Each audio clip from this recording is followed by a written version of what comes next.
Vibes entering. Oh yeah. Oh yeah.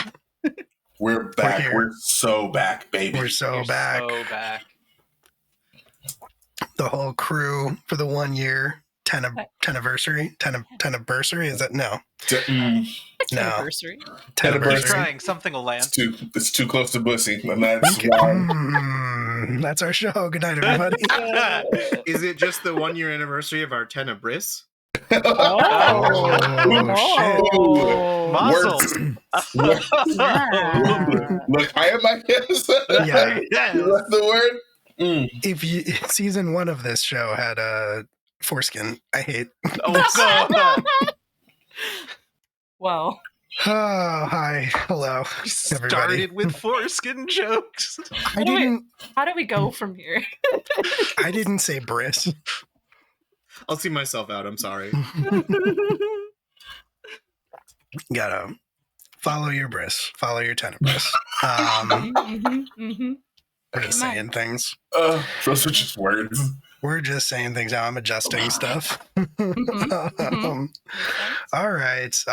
Well, close the chat. And hi, hello.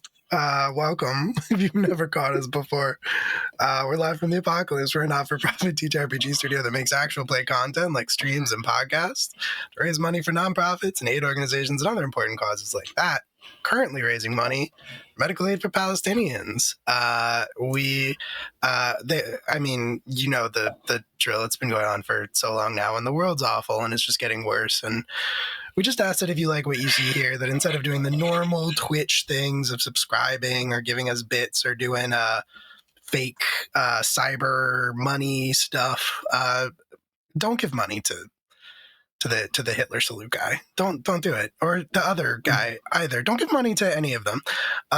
Just give money to medical aid for Palestinians instead. Don't subscribe. Don't give us bits. Don't do any of that stuff. Just we've replaced the subscribe button with a donate button. You can follow that, and you can donate to medical aid for Palestinians. That is the stuff and the things for the most part. Just give them money. Don't give us money. We just play games on the internet. They will do very good and important work with it. Much needed work still in this day, which feels wild to say. That was true a year ago when we started this game as well. Full circle. Different organization, same cause. So that's the whole thing for the most part. This is Nephilim Tenebris. It's a sequel game. The first one did not have foreskin. Relax. But it was a gritty near future sci-fi game, and this very much continues that tradition. If this is your first time catching it, you might be a little confused, but you'll probably pick it up. Right now we're in the middle of some like planet stuff, so you might be like, where's the space in this space game? It's there. We're just on a planet right now. With that, I think we can go ahead and get into our introductions of our cast of characters, which means, Alex, if you wouldn't mind going first. I would not. Hello, I'm Alex. I use he, him pronouns, and tonight I will be playing Dr. Richard Courtney, who also uses he, him pronouns. He is the Sawbones Playbook, the Tenebris medical officer, and on his wanted poster, the reward for capture probably dead is one Soviet-era tenement block.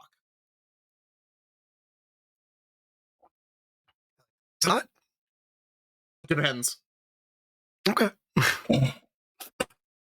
Eli? Hi, my name is Eli. I am playing your favorite junker, Padlock. We both go by any and all pronouns. And my reward would be probably 2 sticks of gum, a paper clip, and some lint. Pocket stuff, Pocket stuff, yeah. Pocket stuff. There we go. Q. Hi, I'm Q. He, him.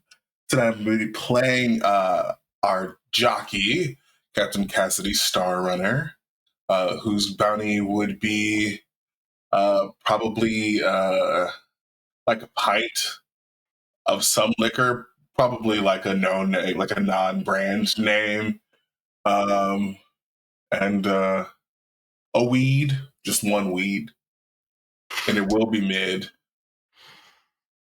No.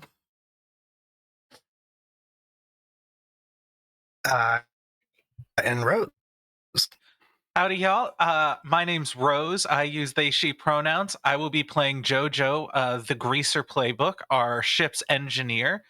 And if JoJo's wanted poster, her reward would be, I think we described a biggie bag meal. So about $5 is what her life is worth. Honestly, it's better than the $5. It's pretty good. Speaking of $5, thank you so much for the donation to Medical Aid for Palestinians. We super appreciate it. You don't ever have to apologize. We know the alert is obnoxious. It's supposed to be. That's the point. But thank you so much. Yeah. All right. Oh, me, but also I disappeared. I think I'm back. Having some P struggle tonight, or internet struggles. Take your vote. I'm gonna do some stuff that should make that should be better. Hello. Let me do the thing. There it is. Hello. Hi. My name is Will. I'm your storyteller for this game, and I play everyone else. I don't know what I'm supposed to say. Am I supposed to say what you would get? Yeah, what's your your bounty? ass into Yeah, What's what is my God's bounty? bounty? I don't know, like probably like a bottle of cough syrup and a Crunchwrap Supreme. That was the first things that popped into my head. Worth it. Worth Yep. it. Worth it. Yeah, sorry, Will. Worth it. Worth it. Taking them Okay. up on Well, Yeah, that. that's the most valuable thing. a bottle of cough syrup and a Crunchwrap Supreme. The title of my autobiography, also. A Will Malkus story. You've heard of a wing and a prayer? Nah. It's not how we live. Liv Moss. Huh. I am being offered Taco Bell money in a DM currently to do something to someone's character. That's a fair amount of burritos. Like, I wouldn't blame you for killing me for that many burritos. That's like half a feast at least. Yeah. I wouldn't Yeah. begrudge you for killing me for one burrito. I'll say it. Wow. It's a fucking burrito. Well, we'll see how the night takes us. See how you're feeling. We'll see how we're feeling. So I think where we are going to begin this particular session is we're going to rewind a little bit back in time. We're going to rewind to a little bit before we left off, when everybody ventured forward out of Alexi's house, except for a few members of the Tenebris crew who were otherwise engaged. As a matter of fact, one member of the Tenebris crew who was otherwise engaged, and their friend. I don't think we're there yet, just saying. You don't think we're where yet? At engagement. Give it time. Give it time. We got a whole session ahead of us. Sure, fair. You're not wrong. I'm not wrong. So I think where we will fade in is in the room with we kind of like pan across the floor. It's in some amount of mess, shall we say. There are a few articles of clothing scattered around. We sort of pan up to the bed where we see tastefully besheeted Dr. Richard Courtney and one Becker Ryan. ruthless bounty hunter.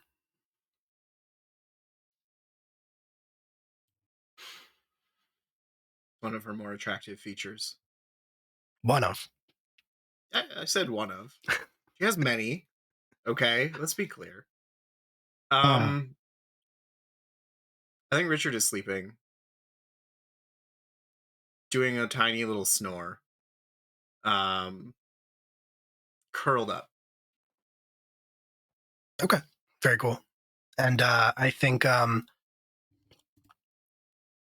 when your eyes peek open, there's just like a tiny bit of noise. And I don't think that would normally wake Dickie up. You're used to living on the Tenebris, which, as we've established, shakes, rattles, steams, hisses, makes all manner of noises at all times of day. But you're used to those noises. And here on Tranquility, a very fitting name, it's very quiet almost all of the time. There's like a slight repetitive noise that wakes you up. You kind of glance over, and in bed next to you, obviously, is Becker, except she still sort of has the sheets pulled up enough to bear a modicum of modesty, but laid out on the blankets in front of her are the different components that she smuggled onto Tranquility that she could assemble into at least one configuration of firearm, possibly more than one. And she's just sort of checking them, performing some routine maintenance, cleaning them. I think when she notices your eyes opening and you stirring a little bit, she looks over apologetically and says, sorry, I didn't wake you, did I? No. No. What are those?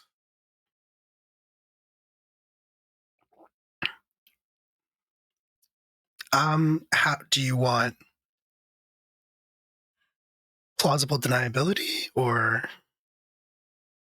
Yes.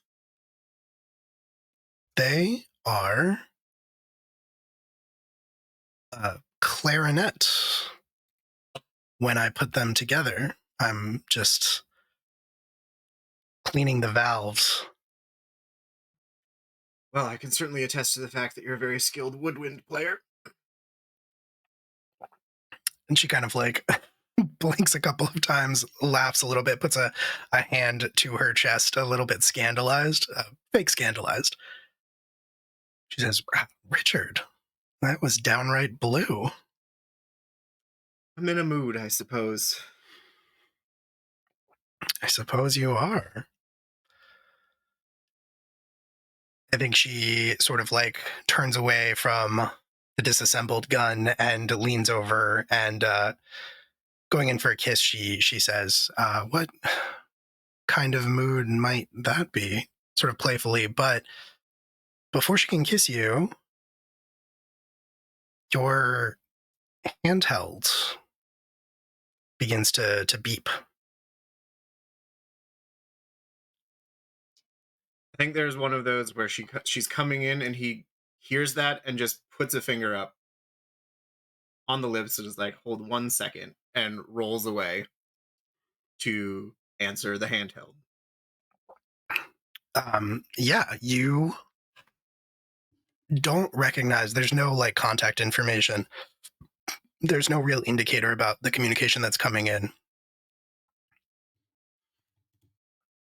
Okay. I'm still going to answer it. Okay. There is no video, but you do kind of hold it up and you hear a voice, kind of garbled. It's kind of hard to distinguish any identifying features, but it just says, Dr. Courtney. Yes. Welcome back to Tranquility.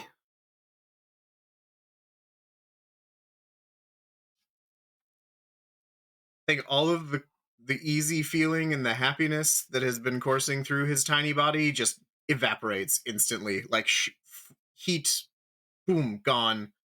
Anxiety replaces, it folds into all of the normal places where it sits. Does he recognize the voice? You don't. Obviously, you hear the accent, but Mhm. there's some kind of like distortion or voice changer being used. Okay. How do you? I'm not on Tranquility. You must be thinking of a different Dr. Courtney. Don't insult us. I think he will look over at Becker and put it on speakerphone. It's pretty clear to you, I think, that she's been able to hear what has been being said. Well, actually, probably not, because it probably goes automatically to your transcom. But yeah, you can put it on speaker, and she's kind of giving you a quizzical look. And the voice continues. The next thing that it says is, "Your mother would like a word with you."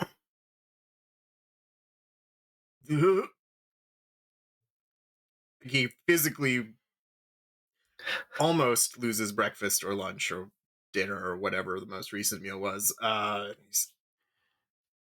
Well, I'm afraid that I'm very busy right now, and I don't know that I have time in my very busy schedule to meet with her.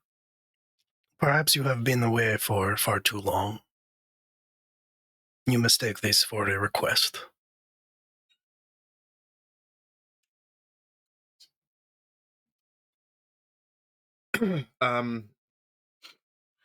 When and where? I will send coordinates.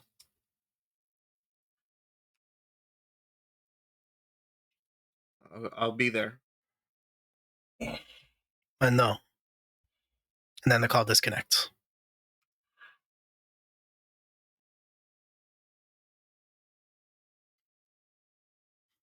I think there is a lot of scrambling of trying to figure out what to do with hands. He like drops the communicator as though it is on fire or venomous, and he wants nothing to do with it. Sits up, goes to the edge of the bed, sits back down.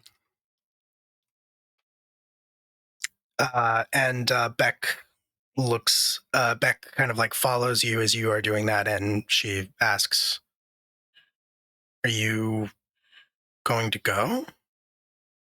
I I don't really have a choice.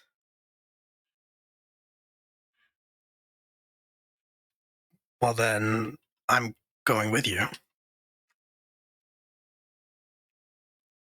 He looks back at her.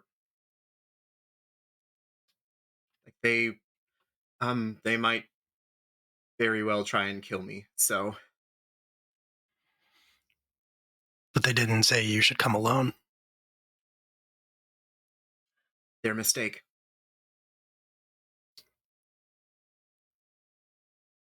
And she kind of rests her forearms on your shoulders and intertwines her fingers behind your head, and she says, "Take a breath. I'm trying. I'm not going to let them kill you." This is all Dickie ever wanted in a girlfriend. Very low bar. Very low bar. Just like, don't let other people kill me. Right. Don't let other people murder me. Be over 6'6". These are the two criteria. She's hit both of them. Oh, that's extremely fair. Okay. I mean, who doesn't want that, honestly? Amazing. All right. So you're getting dressed. Becker, likewise, is putting her clothes back on and hiding the various components in back in their hiding places. And I'm just scrolling through the notes, trying to figure out where we mentioned your mom's name. It's Alexandra Tereshkova. Okay, cool. Almost positive. Yeah, that sounds right. Sounds correct. Sure does. Sure does. Okay. We'll go with that. So you and Becker both get dressed, and when you venture out of the door, into the house, you find that it is quiet and just largely empty. I don't think you're exactly certain if people are sleeping or otherwise occupied, or if the house is in fact empty, but you have kind of a straight shot to the front door. Okay, so Dickie's first instinct is to not bother anyone about this. However, he hears Cassidy's voice in his head all of the times that he has told him to not be a loner and to not go off on his own to talk to people and contact them when there is a problem. And the other voice in his head says, well, Becker's here and she could kill most anything. Probably a lot of some things in one go. So he's probably safe, but the Cassidy voice wins out and he will click his comm to try and call Cassidy before he leaves. Okay. So then I would say that was probably when I was talking to. Yeah. So Yeah, that's my thought as well. Yeah. So Cassidy was a little distracted at the time and didn't get your message. And a little drunk. Yeah. Well, that's Accurate. Can I... So if I call Cassidy, he doesn't answer. Correct. I'll leave a message saying that it's Dickie. Something came up. Family reunion. And then if I have the coordinates from that I've been given, I would just send those as an encrypted message so that I don't have to speak it. But so he should have it. Cool. Yeah, you do that. And you head out the front door. Yes. And you have been given coordinates, which if you follow them, are actually going to there are those like automated cars rolling by on the street. You maybe have to move a few streets over to really like find them, but they are readily accessible. You can get in one. It'll ask you where you want to go, and you can like basically send the information from your handheld. And it starts to drive, taking you across Nectaris, and I think pretty quickly you realize out of Nectaris. Great. Good. It takes you onto the covered highway,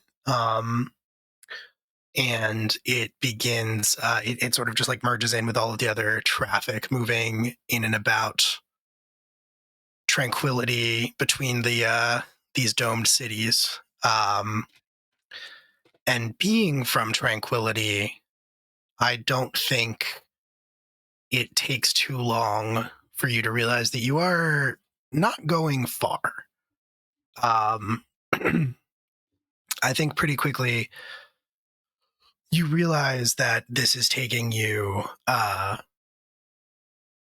I think you realize pretty quickly that this is taking you to Frigoris.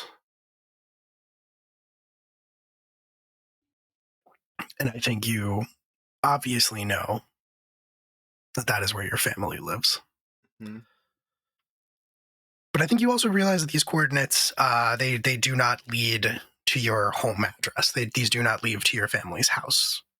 But the car gets on the covered highway, starts accelerating to extremely high speeds, navigating around all of the other cars in a perfectly coordinated dance between all of the different vehicles.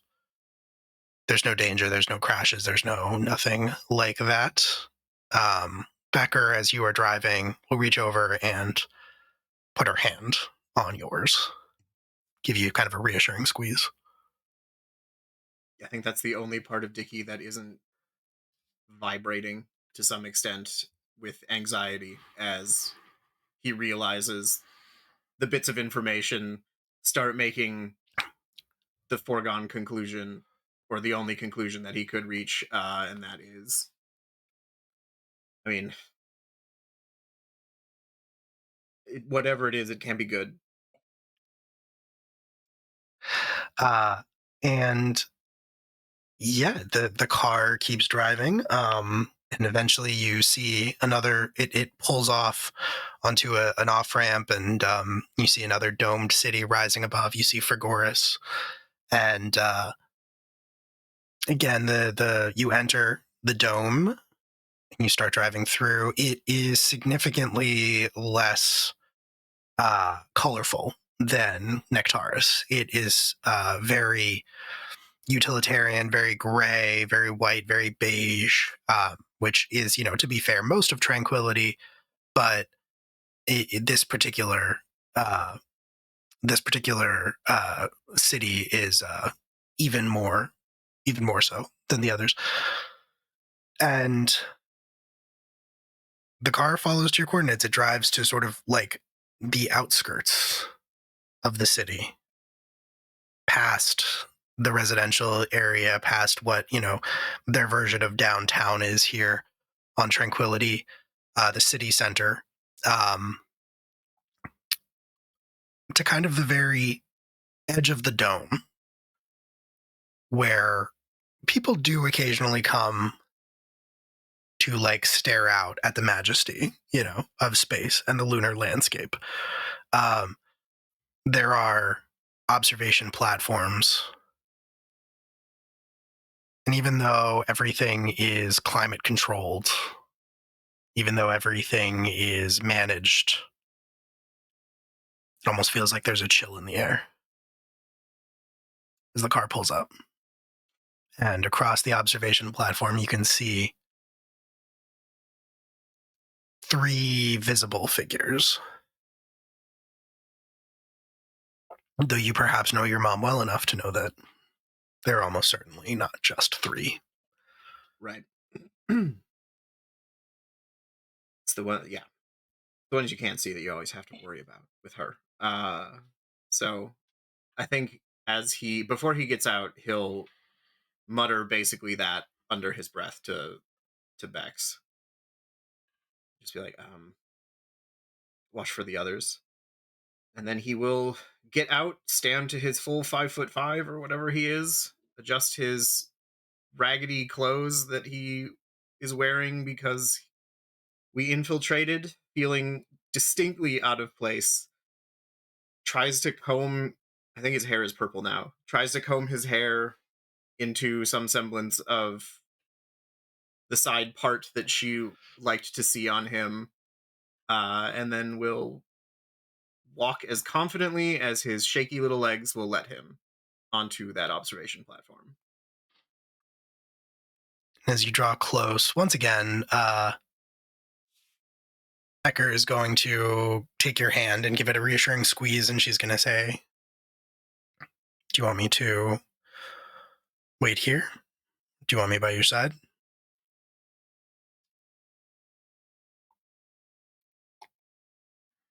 It takes him a moment to register the question because he's so focused, but when I think there's another squeeze, that's what brings him back. And he's like, stay close, but if we need to get out of here in a hurry, we probably shouldn't be grouped together. And she nods and goes to the railings, leans against it, but she's kind of facing away from what's going on. But I think before you walk away from her, you can see that she is already taking out some of those components and like pre-assembling them in case she needs to put the rest of it together in a hurry. And it's safe to assume that she is listening and paying attention, even though she looks very casual. Do I have my gun on me? Can I have my gun on me just in case? Yeah, I mean, you can have it with you. It's definitely a risk walking around with it, but it might be a risk you want to take at this moment. Yeah. It is a risk I want to take at this moment. Okay. Where is it on you? Just so I know. He doesn't have a holster for it, so I think it's tucked in a jacket pocket. Okay, cool. Very cool. And you approach, you see that the two men are also kind of hanging back a little bit close to the edge of the dome. They look very, they don't look identical by any means, but one of them has dark hair that's like mostly shaved down, and the other one has sort of like salt and peppery, is a little bit older than the first guy. But they are both wearing fashionable like suits basically, but the cuts are very sleek. The shirts don't have like visible buttons. They're sort of high collared under the jackets. Not a uniform, just very well tailored. And they are very clearly not peacekeepers because they are not wearing the uniform. And a little bit ahead of them stands your mom. Do you want to describe Alexandra Sure. Tetrakova? So Dickie's mom is not significantly taller than Dickie, but she does have maybe 2 or 3 inches on him, particularly because she's wearing heels. She dresses in a very similar, very well-tailored, expensive, even though that's not a thing on Tranquility, but it's quality. A very neat pencil skirt that goes just below the knee, blouse, jacket. She looks about Dickie's age because of the anti-aging process and stuff that's going on. Long blonde hair that's up in a bun, very sharp, angular features that could be considered beautiful if they weren't extremely cold. Very icy blue eyes, red lipstick, very like just put together to perfection in an obnoxious way. Mm-hmm. That's Dickie's mom.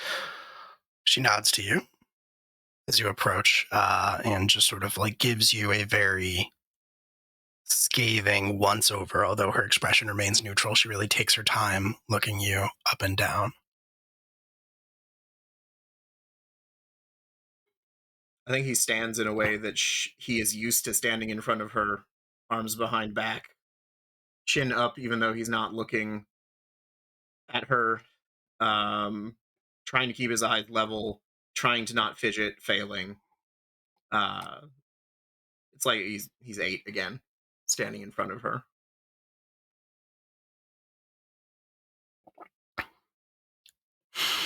Richard, you look well. Dr. Tereshkova, you look well as well.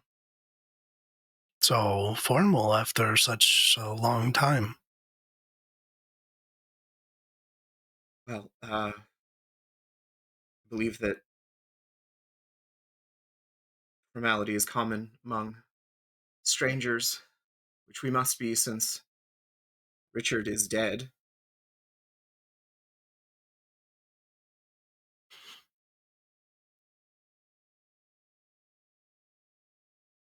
I didn't do that.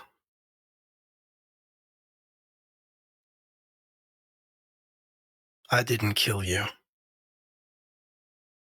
No? Father usually doesn't do anything without your approval, so I assume that you're blaming me for that.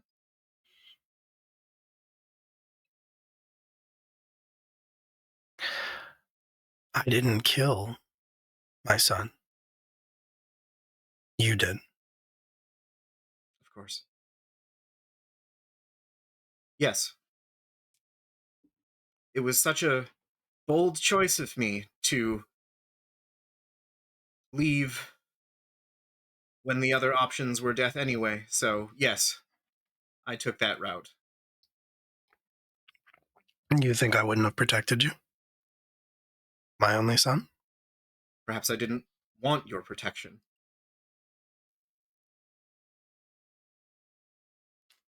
But then we both know that you would have died. Right, so if the end result was the same, I took the choice that made me happiest. And are you? I'm alive. That's not what I asked.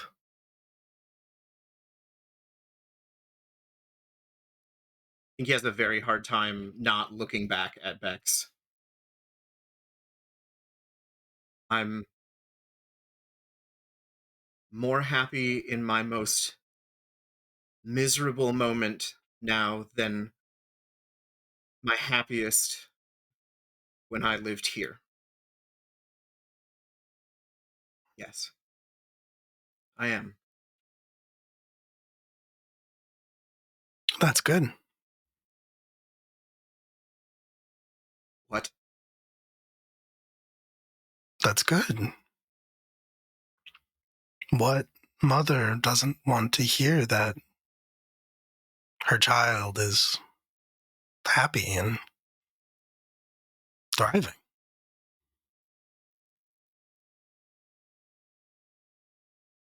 Can I analyze? Yeah, Try and get a read. Is that what it is? Yeah, it's get a read. But you can absolutely do that. Is that That is with gut. gut? Okay. That is a 5. Well, you can mark XP. Great. But this is your mom. And Yeah. she is not easy to read. No, she isn't. Historically, he's very bad at it. She seems very, by your mom standards, she seems downright warm.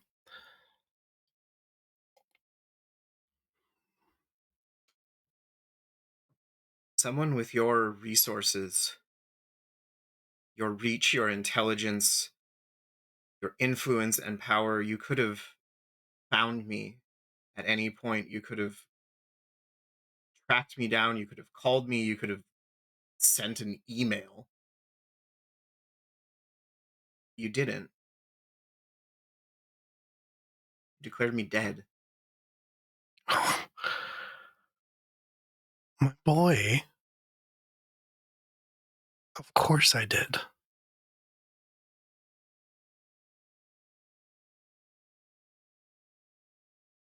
What do you mean? Of course I found you. Of course I tracked you down.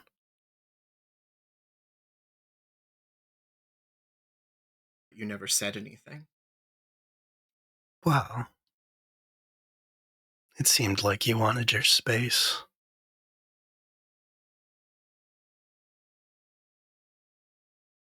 Oh God, what if this is my fault? I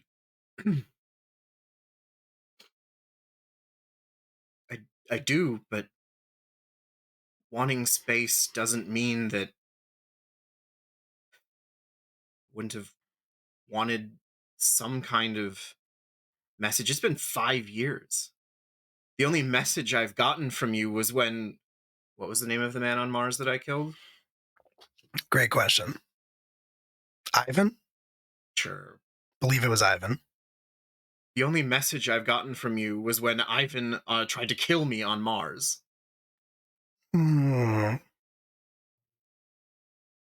So that's what happened to Ivan.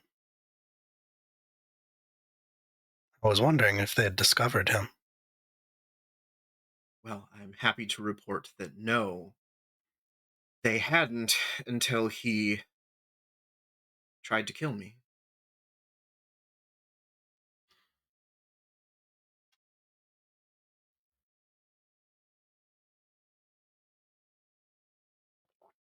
Well,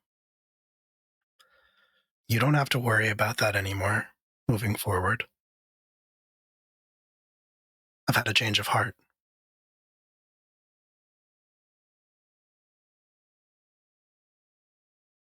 Really?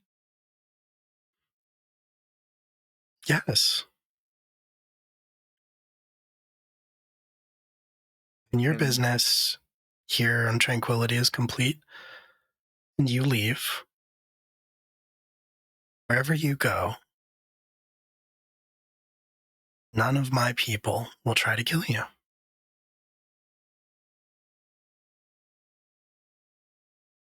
Why?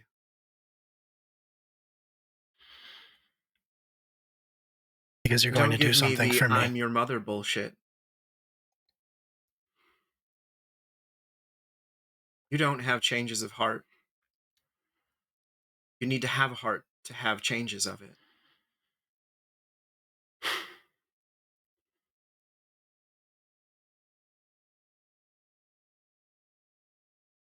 We're Tereshkovas, Richard. We do what we must. Yeah, Justin, fucking grip it and rip it, baby. Slop that down, dude. Shit, yeah, dude. Crack one for the big boy. Thank you for the donation. We super appreciate it. Very much appreciate. Okay. That protection needs to extend to my friends, too.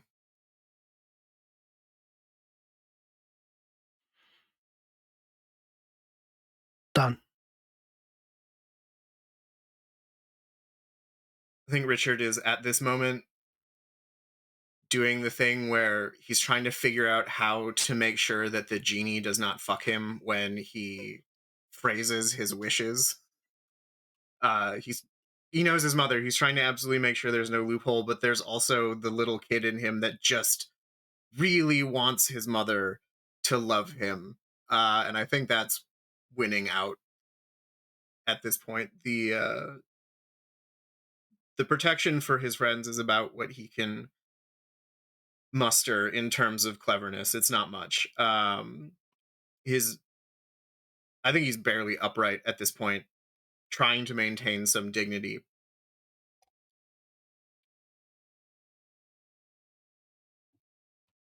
And you won't interfere while I'm here?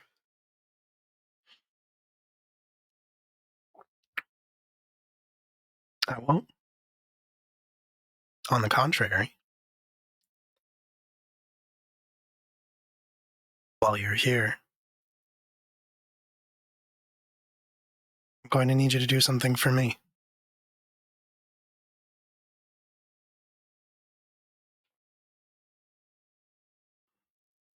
Okay. What is it?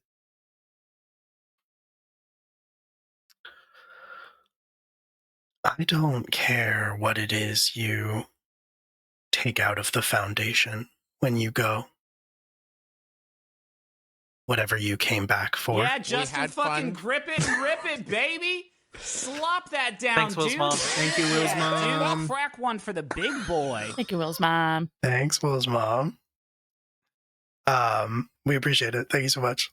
Just said so much and I was muted. I'm mad about it. Next time. Next time. I don't care what you take out of the Foundation, Richard. I don't care what it is that you came back for. Not really. But while you're here, while you have the opportunity,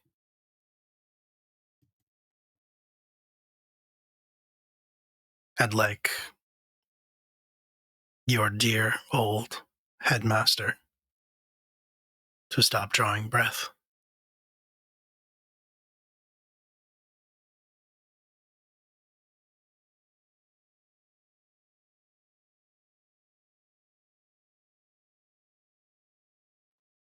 Dickie did not expect that.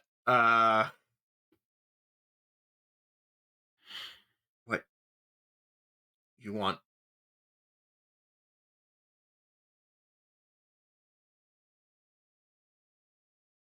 That's murder.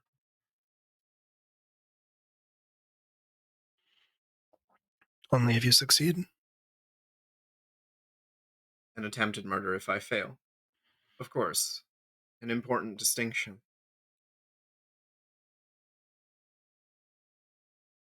I won't ask why, because I know you won't tell me, but if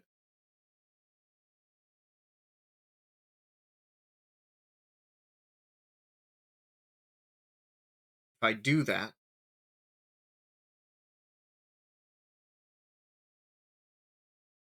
we'll need your help to escape.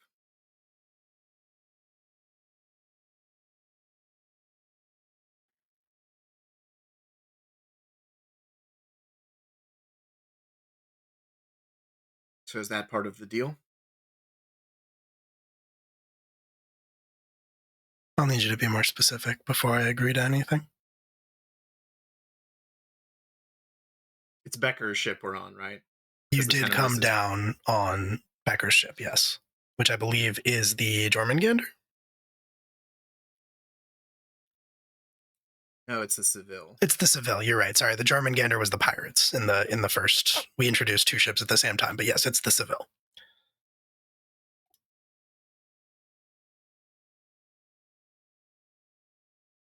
When we leave,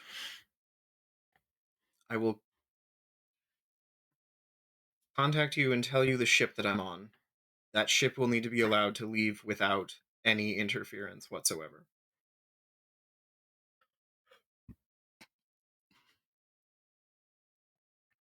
Easy enough.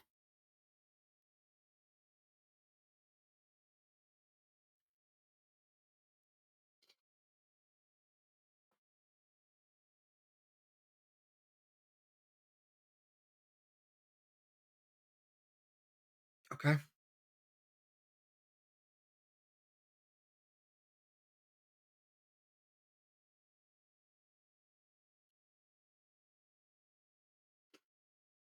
But I can't interfere once you've done the job. You'll have to get yourselves, to the ship. Understandable. So I would Plausible recommend deniability.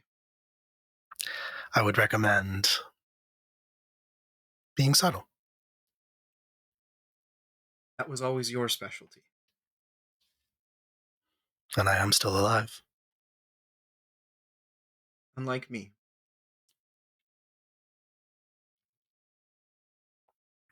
You think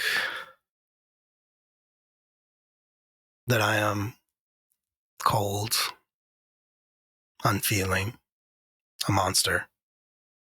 You always thought that I was a monster. And maybe you're right. But that doesn't mean that I'm not happy to see that you are alive. It doesn't mean that I'm not happy that you finally found a place where you were good enough.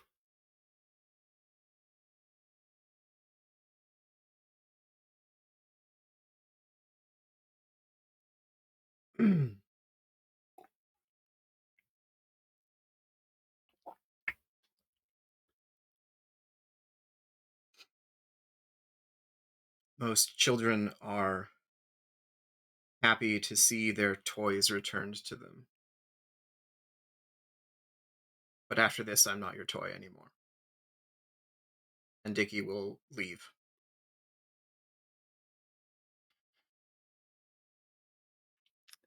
You turn to walk away. And she doesn't speak very loudly, but it's quiet here. Her voice carries.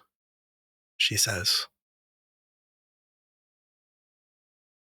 "Remember, you've agreed.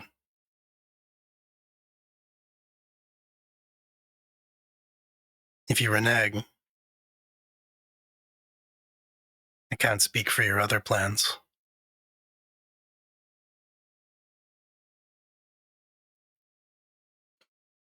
Dickie stops, doesn't turn, just does a nod that he understands what she's saying. And then we'll head back to Bex and the car.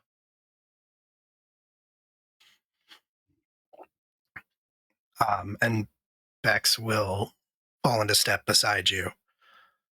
She won't reach out and touch you. I think sensing the discomfort, and but she will kind of quietly say, "Are you okay?"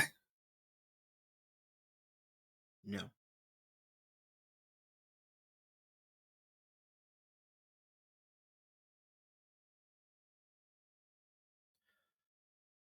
You don't have to talk to me about it if you don't want to. Well, I'm at the very least going to need your professional advice. There can be time for the personal advice later.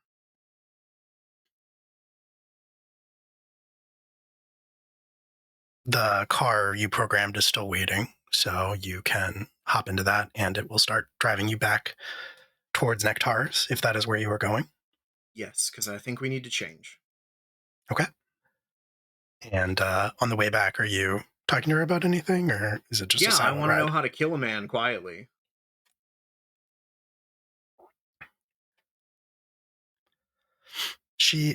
Beck is quiet as you're driving back, just listening to you talk.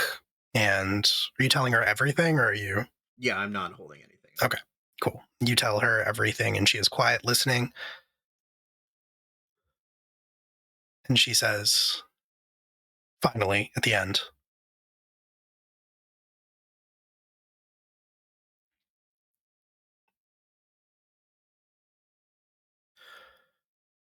you don't. You don't.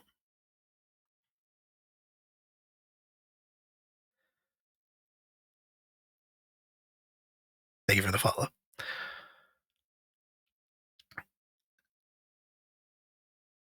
Richard, you're paying me to be here, to get you onto Tranquility, to help you with this job. When this is over, we're going to go our separate ways. Hopefully temporarily.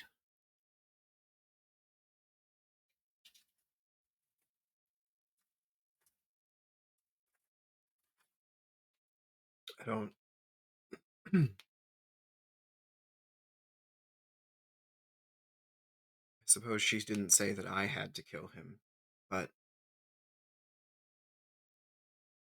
I don't know that I feel right asking you to do that.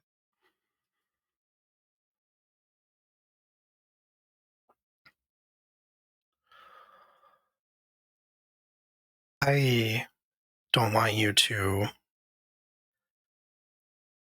look at me differently. I like the way that you look at me. No one else looks at me that way. But I can't tell you how many men I've killed. Not certainly. I used to keep count. At a certain point,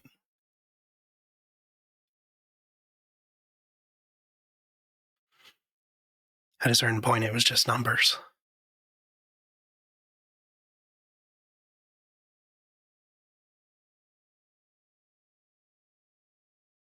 You remember. And I like that about you. I like that you are sweet and that you are gentle and kind.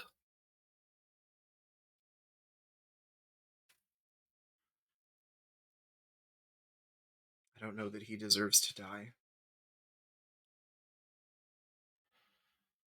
Does anyone?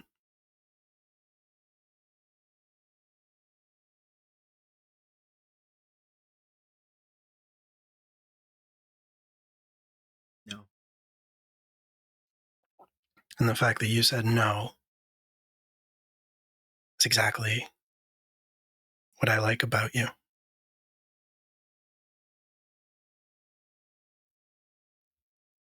Because you can look at people who objectively, absolutely, would leave the world a better place. They would just cease to exist.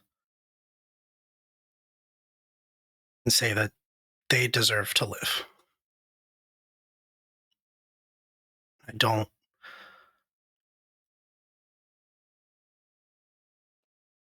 You kill enough people, you kill that part of yourself too. And that part of me, I put down a long time ago.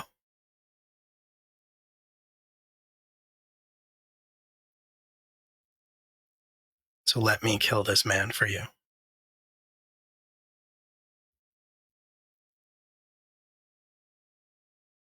On one condition.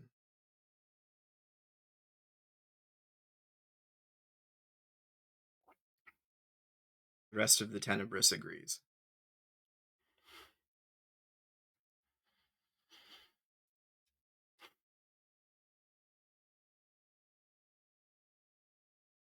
All right. But if they don't, if you don't do what your mother told you to do, how credible are these threats? Extremely.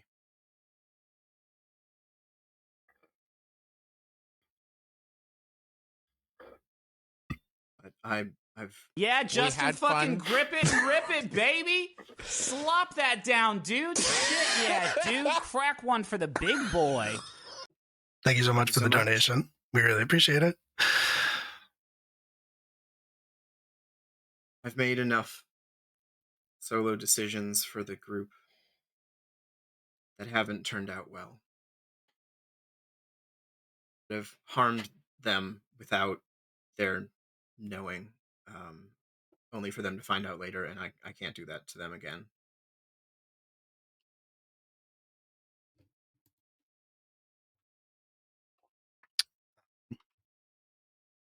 She nods.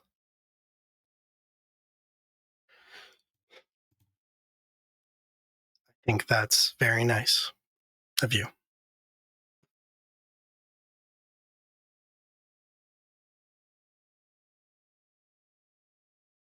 Well, in the silver lining of things, apparently killing off the part of you that cares about killing people doesn't make you any less charming or lovely of a person. And he will lean over and give her a little kiss. She'll return the kiss and she will say, "That's very nice to hear. I was just thinking that when my crew members have disagreed with me, I flush them out the airlock." At least it's a quick death. Not really, but that's okay.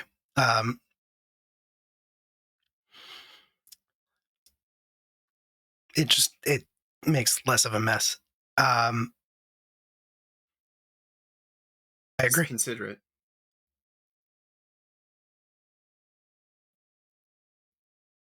If everybody agrees.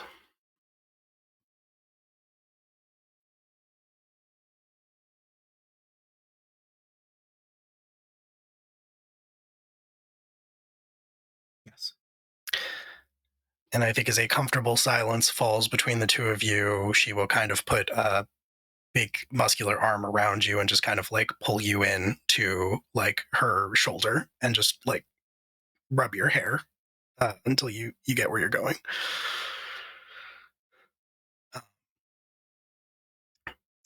At which point, while you are driving back to Nectaris, we are gonna jump ahead to Nectaris, where there is currently a plan in motion amongst the rest of your crew.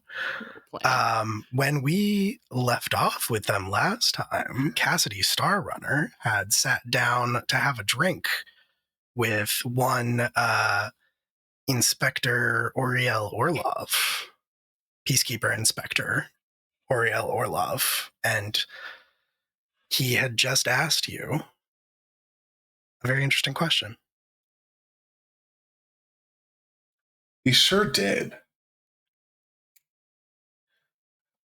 It's gonna take the coffee and just very lightly. I'm sorry. What did what when? I feel so bad as a storyteller for asking this. Was he Russian? Did I make him Russian? Yeah, you sure did. Cool. Just checking. Mhm. All right, cool. No, sorry. I will repeat the question. All those years ago, when a missive went out to all the peacekeepers to arrest you, detain you, and what would become the rest of your crew, I assume. What was it that you did? Oh, Inspector, I think you might have the wrong guy.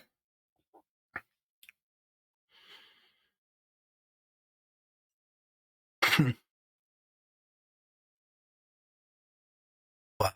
Who exactly do you think I am?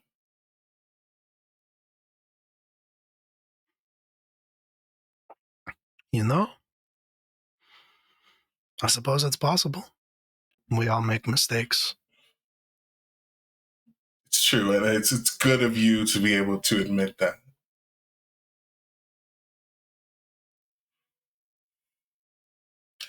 It's just, Mm-hmm. Mm-hmm. it was such a strange order. No Right. context, no information given. Just do this. Just do this, as you say. It would be strange given that you're the peacekeepers.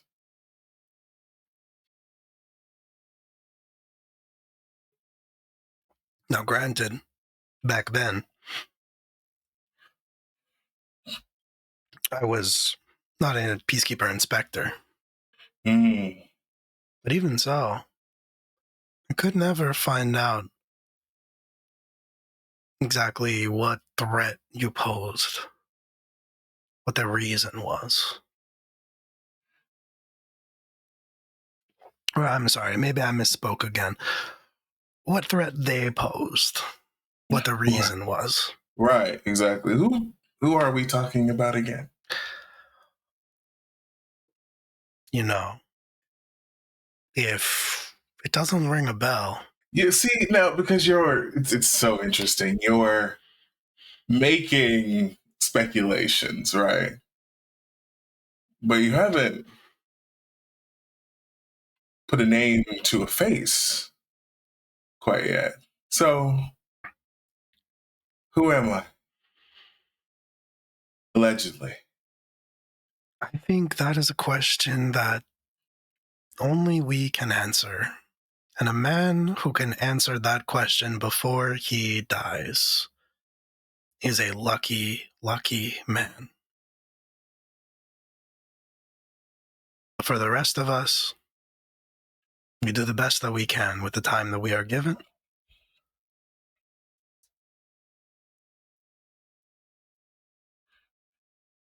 And if what I'm saying means nothing to you, then clearly my memory is not what it used to be in my age. I think we both know that's not true. You're sharp, I can tell. You're just being vague. But, that happens when you're in a position of authority. You're allowed to be cryptic.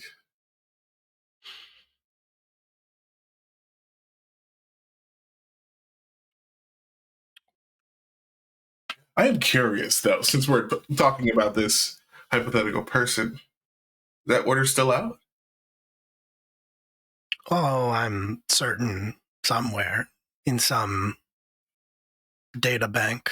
Mm. A bit of a cold case, as you say. Mm-hmm. But I don't imagine most folks are paying any attention to it anymore. I'm sure it's largely forgotten. Fair. But not you. Some things, they just stick. Uh, You know? what was it? Was it the face? It Or was just the strangeness the of it all. strangeness of the order. Fair enough. It was the strangeness of it all, I must say. You speak of people with authority, Mhm. but here on Tranquility, peacekeepers, we swear an oath, like many authority, though is used to hold more weight in other parts of the system, I am told. Mhm. But Tranquility, since you are visitor, a newcomer, you maybe aren't familiar. We call Tranquility, the founders called Tranquility a holocracy. Mhm.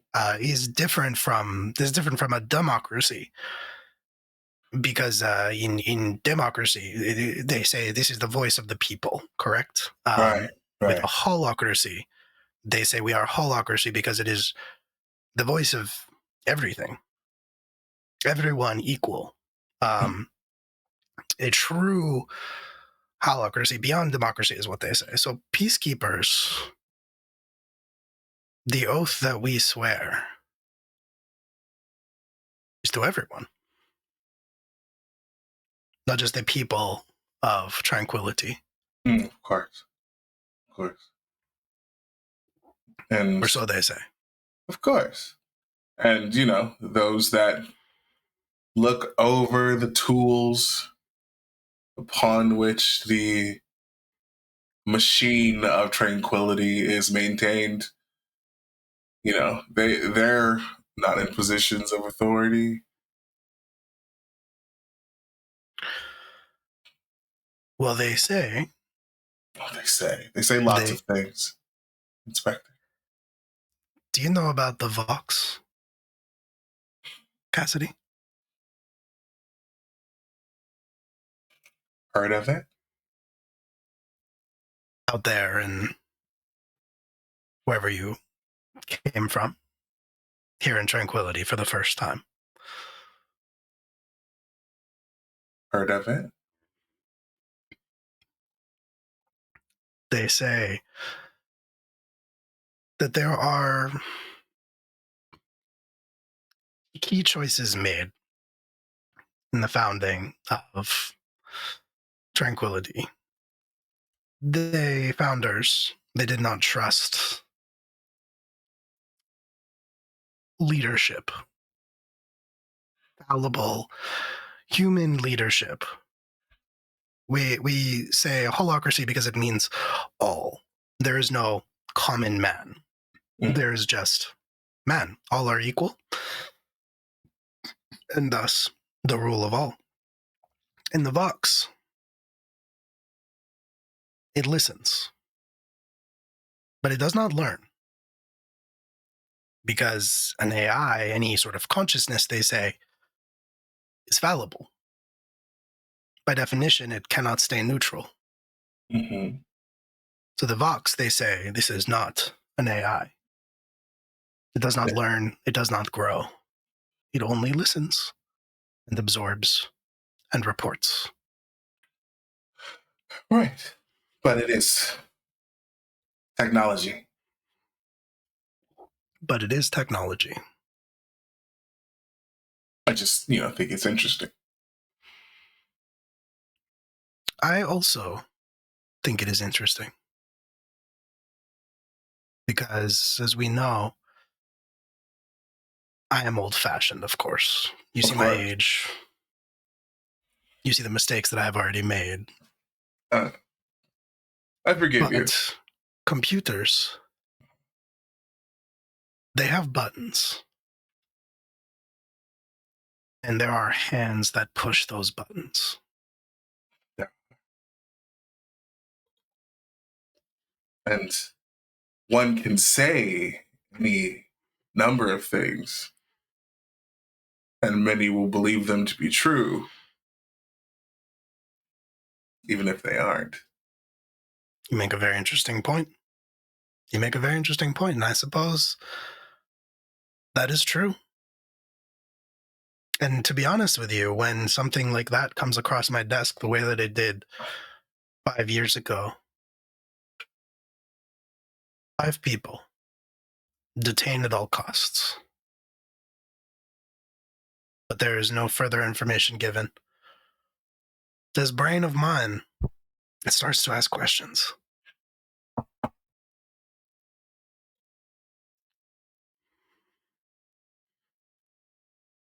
And so when I make this mistake of thinking perhaps you were involved in this, I can't help but ask those questions after wondering for so long. Right.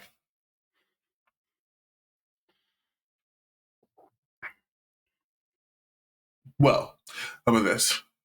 Hypothetically, if I were this person that you're saying I am. Omari Lida, I believe, was the name. Though I could be wrong. My memory is not what it used to be. Right. Of course.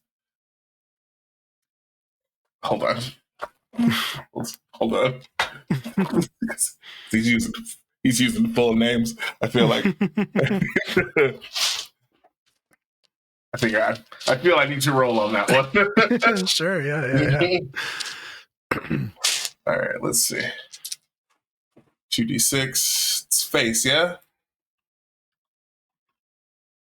To get a read is gut. Oh, to get a read. Okay, that's Yeah. fine. Sure, that's fine. Yeah. 6, 8.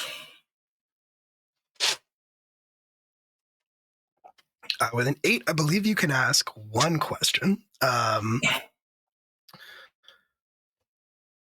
With get a read, that was with gut, right? Yeah.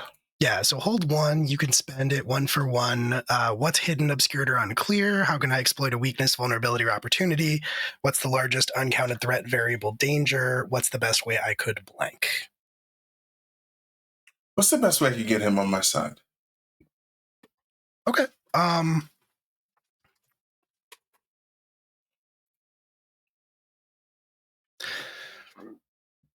You don't get the impression that he's not on your side.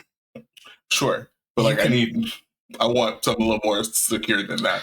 You know what I mean? There was a distinct but subtle note of disgust in his voice when he was postulating about the hands that push the buttons. Okay.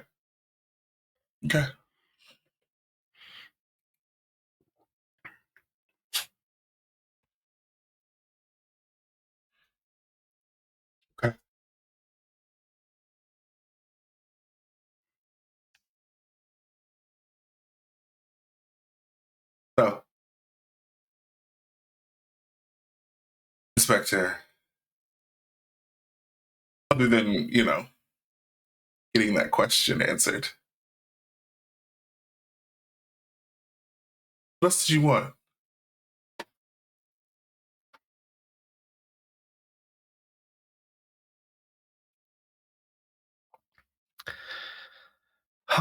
Such a compelling, honest question. I don't dream of just licked beer out of the top of this can. Look at this little. He is not of age. Shame this boy. Shame. How dare you, young man? He looks up and he says, he's such an interesting thing, Mr. Star Runner. I don't dream of labor. We all have our parts to play here on Tranquility. What I want, a quiet life. I would not mind. Oh, no. No, it's just kisses. I would not mind sky, seeing real sky again, or the ocean. I've never seen the ocean. These are the things that I want.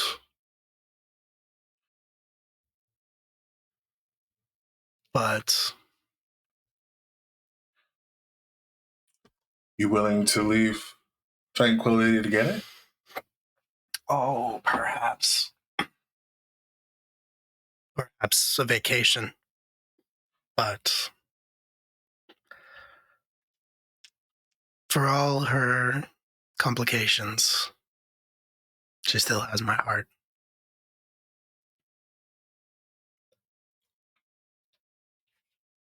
These are things that I want, Mr. Star Runner, but like I said,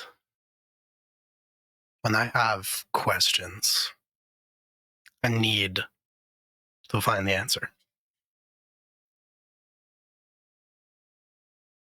It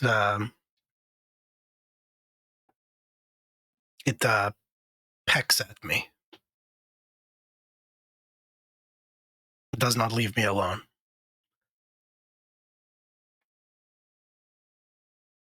I have made it my business here for many, many years to follow these questions until the end, until I find the answer and I can finally rest. But when there is no information given, there is no answer that can be found. So I see you here. I make a mistake. I think perhaps you are this person from all these years ago, the one thing that sticks in my throat across a career of finding answers.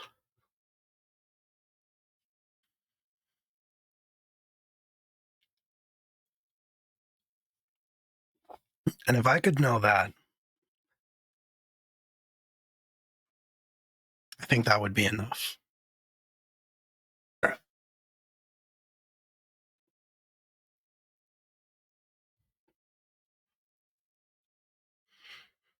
All right. Will. Yeah. We got in trouble, or they got in trouble, right? Because it wasn't even just me. Like, I just happened to hear about it, right? Yeah, I mean, the truth is, you also don't know what you did wrong. Gotcha. None of you. That's kind of been the great mystery of your lives, is why did the Peacekeepers come after you? Because you were kind of a troublemaker, but like, you didn't do anything illegal. Right. And by the time the thing went out, I had already been kicked out. Right. Yeah. Well, yeah. You had run away. you were hiding out. But like, kicked out. Sure. But all of you had your own issues with the authority of the Yelchin Foundation. Right. But even then, Dickie was included in this, and he never did anything wrong in his life. Right.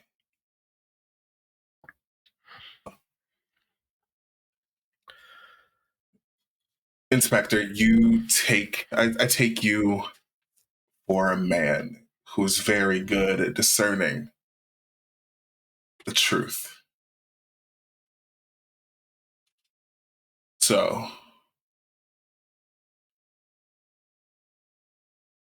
honestly, I don't know.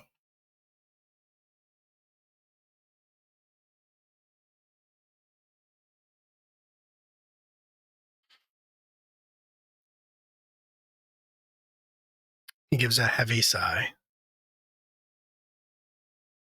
I was afraid you were going to say that.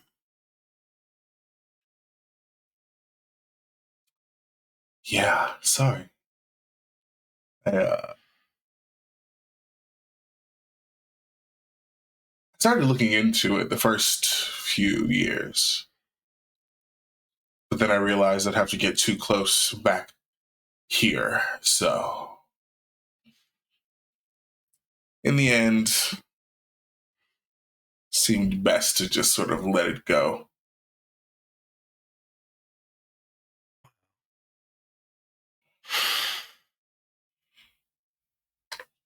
I suppose that my quest continues.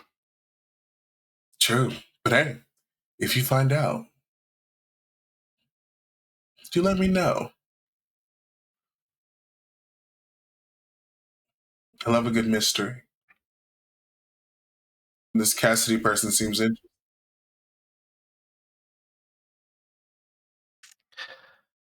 I see you are confused, just like I am, sir. The names, they are hard to keep straight. Oh, right. You are Cassidy. Am I? Is that not what you told me? No. Remember, I gave him my alias.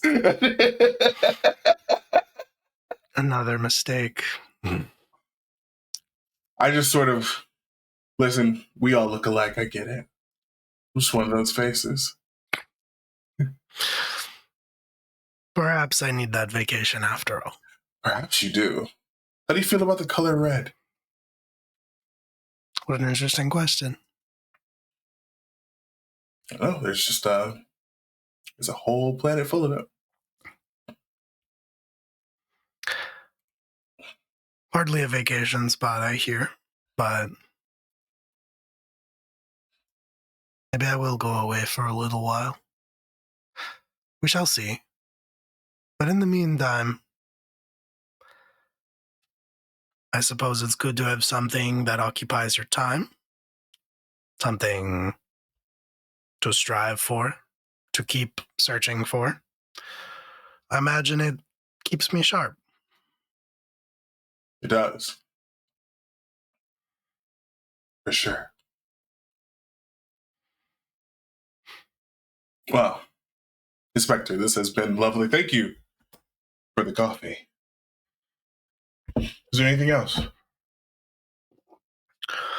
Well, you came to me. Bumped into you. Right.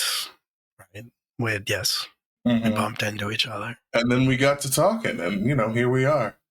Enjoying a nice bit of coffee, talking of ghost stories. As you say. Mhm. As you say. Of course. Well, I better get going.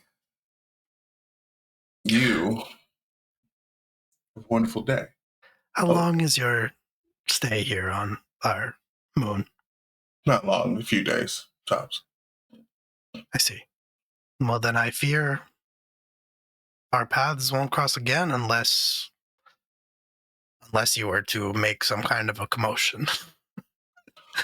Oh no, I try to keep a low profile. I imagine so. Unless you want a bit of ruckus. I'm always up for some rumpus and ruin. Every now, just between friends, of course. Well, the Nectaris, but personally, I like the quiet. Oh, let me guess, you're married?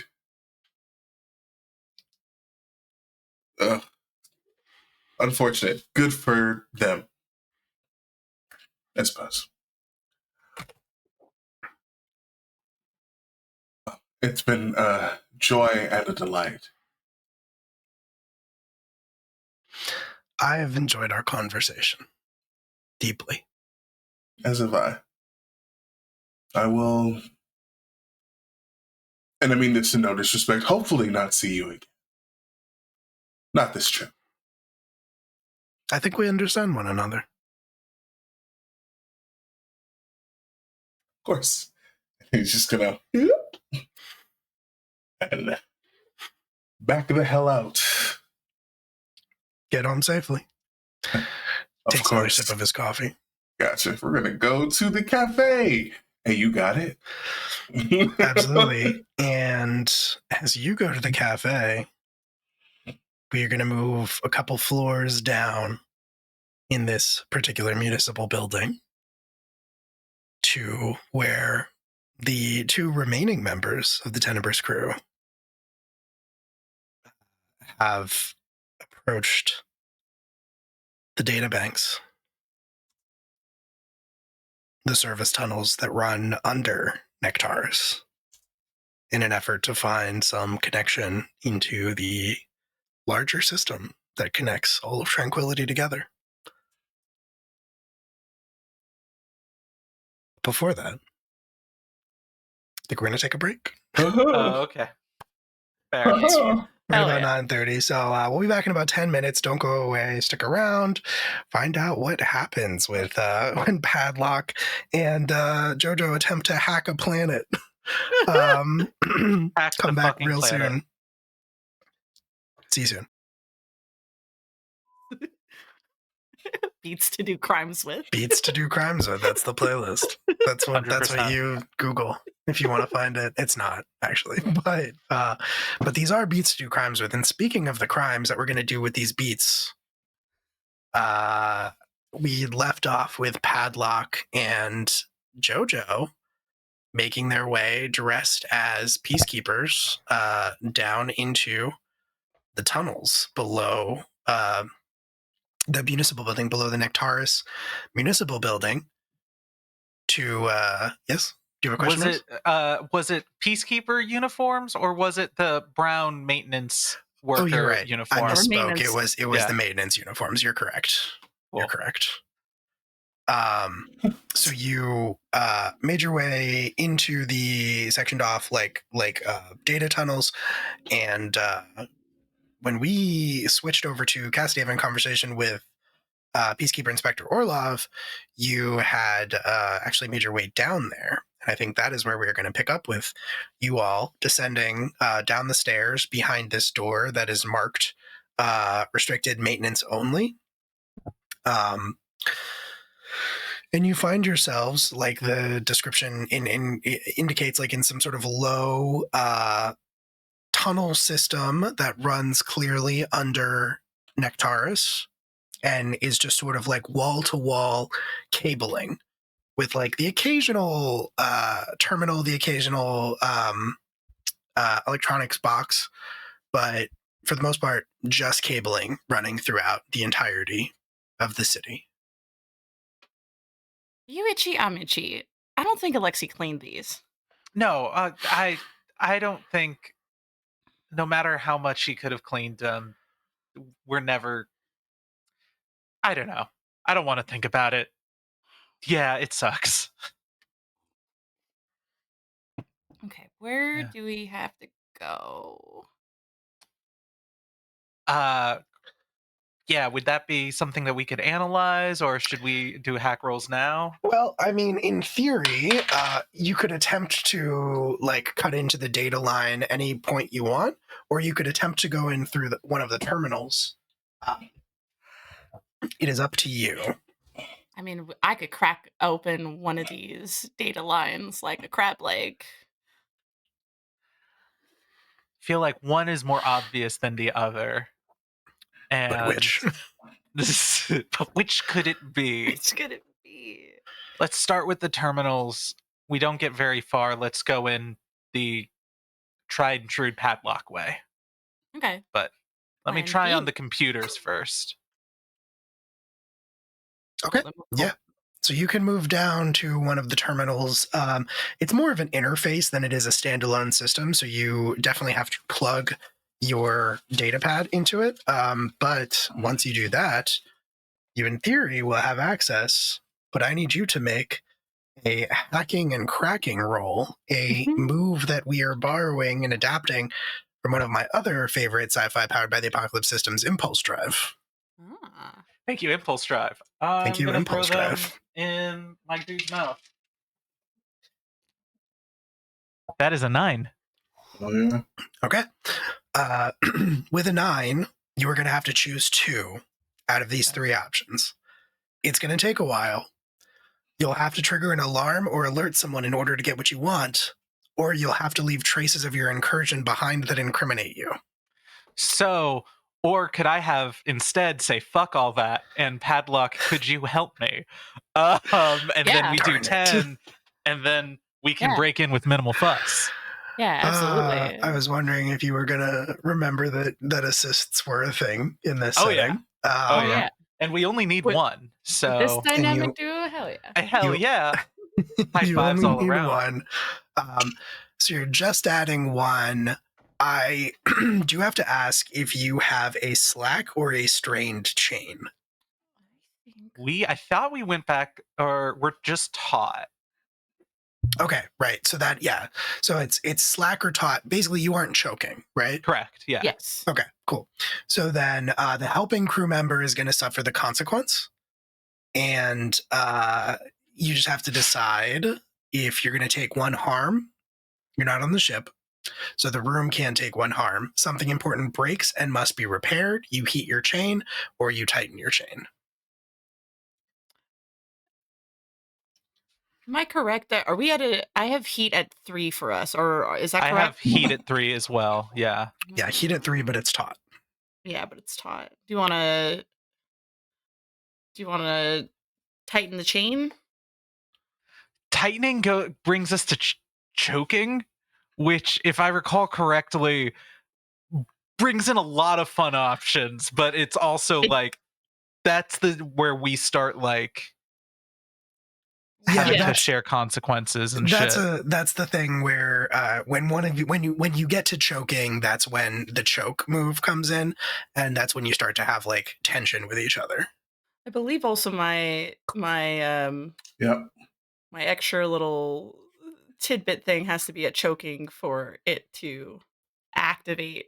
It does, So yeah. maybe choking might be just a good defense mechanism in case this goes south. Yeah, okay, so we go to choking and we have the murder button for padlock All right. on. Okay. I mean, shit. Because if I recall correctly, it's not necessarily that it's bad or negative emotions, it's intensity, right? Yeah. Or is it always negative? It's not always negative, but it you make the roll for the choking, and it involves confrontation. It Fair. doesn't have to be negative, but it does involve confrontation. That's Okay. fine. This could be a too many cooks situation. Makes sense. Sure, let's tighten the chain. All right, we'll go choking. All right, you go to choking. That is going to get the roll to a +10, but before that gets resolved, Jojo, you are not the cause of this chain heating to or going to choking, so you need to roll plus your heat on the chain, which is +3. It sounded like. Yes. Yeah. So I just roll again +3. Yeah, this is a little bit like Take a Powerful Blow in Masks. You want to roll low on this. Oh, and we have +3. And you have So +3. this is good. Roll ones. Don't fail me now, mouth. All right, that is a 1, and okay, that is a 6. Okay, so 7 plus. Oh no! That's a 10. Yeah. 3. On a 10 plus, drop whatever it is you're doing and confront them about it right here, right now. So there is a lot of tension going on. And again, this doesn't have to be negative, and the confrontation can be whatever you want it to be. I got to be having a space cadet moment. I got to be bouncing off walls right now and so unfocused. And I mean, or I humbly put forth, Jojo's been sitting on some feelings for a while. What are we doing here question could very much get popped. And then like choosing the like we're working really well, you're bouncing off the fucking walls, it's going nuts, you poke a bunch of things, and then I think yeah, Jojo just breaks a little bit and breaks character, and fully I think lets that mask drop.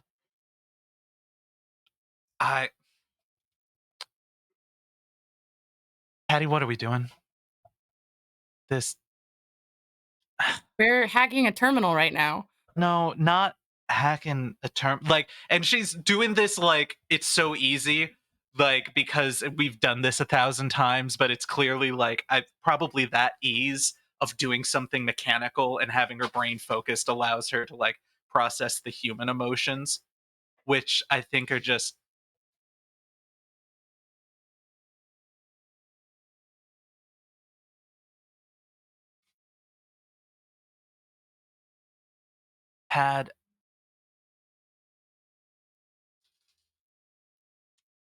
being back here doing this. Just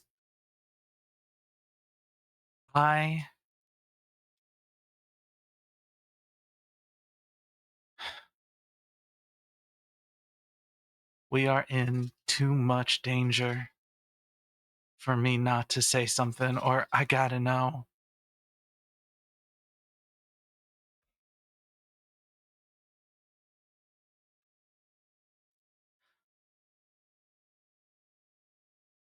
Headlock, you're special to me. You've been special to me. And I don't want to see you get hurt. You're still doing all this, and it's brave and it's stupid. And I don't know if I can keep you safe. I can barely keep myself safe. I just need to know, am I wasting my time? Because if I am, that's all right. Not everything that's broken can be fixed, but it's okay if it's not the same. Like, it's just like fully computer hacking.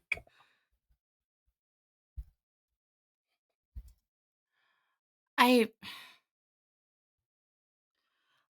don't like where we're at either. Not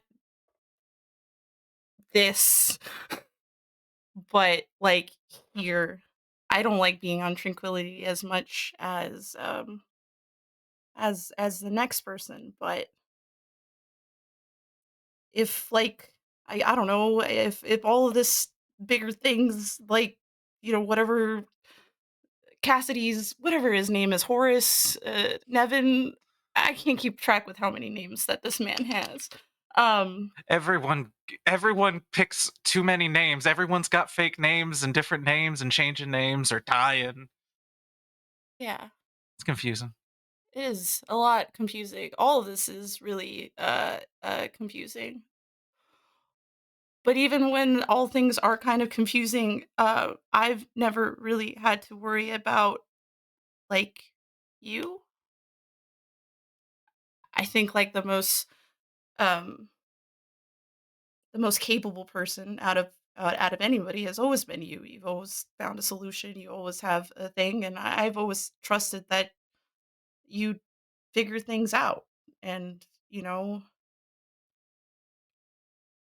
um, like for instance, like the padlock starts rummaging through like pockets. Like I don't know. You're saying that things are broken, but like I handle broken things all the time. But like when you put broken things together and like nothing like a little soldering can't like make a broken thing fixable. Does that make sense? I don't know if I'm making sense.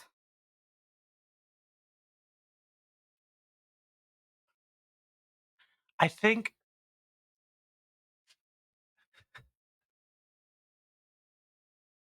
think she would pull him into a hug, squeeze him tight, and say, "You are the dumbest smart person I have ever met, and I like you a lot." I try. I really do. It's a lot of try, but I don't think any of this is a waste.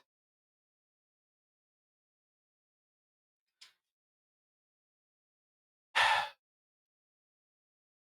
think she uh kind of tries to like suck in tears and just kind of gets hit hard.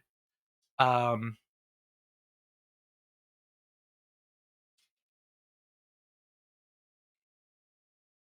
and I think it's not resignation. I think it is closer to acceptance, but it's still very intense feelings. But she mostly just tries to collect herself and go, if it ain't wasted time, then it's not wasted. I think I could spend a long time trying to fix broken things and wasting time with you. But I guess we should start on. Yeah, that's what I was hoping that we were going to be doing for a long time. I think that brightens her up a little bit, like that kind of connection, like hits, and goes, okay.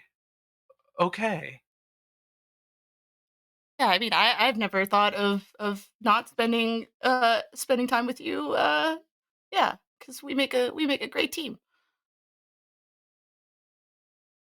I think you answered my question. Oh, good. Because I don't know if I explained myself clearly, but that's fine. Tangents, Thanks, Patty. of course. I think the terminal light screen. Not bad.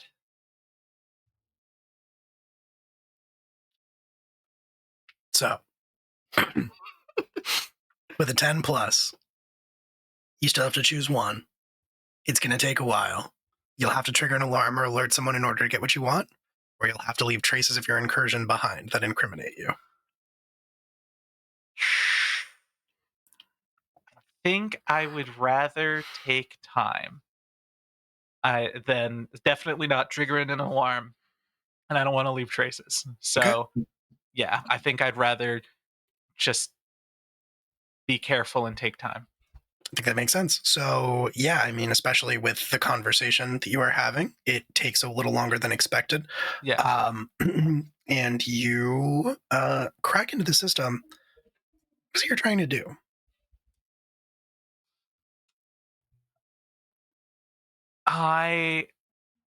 If I recall correctly, we are trying to go and essentially use these subsystems to have a better crack into the main line and like the main AI that everything runs through, so that we could essentially establish like a backdoor so that we could try and find the AI program while the party's actually happening. Right. So, yeah, Ada is the sort of shared AI program across Tranquility. There's like an incarnation, a version of Ada in every house and every building across the moon, basically.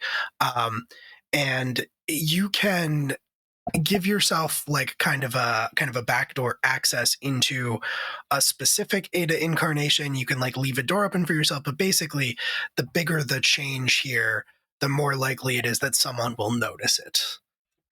Because you're messing with the programming of something that like is the entire planet, essentially, that is across the entire planet. So I would say, like, above the table, the thing that's probably likely to have the least impact would be for you to give yourselves some kind of like override code or backdoor access into the Ada that plugs into the Yelchin Foundation. That would be a relatively low stakes change to make, because that would probably only be discovered if somebody at the foundation was actively looking for it.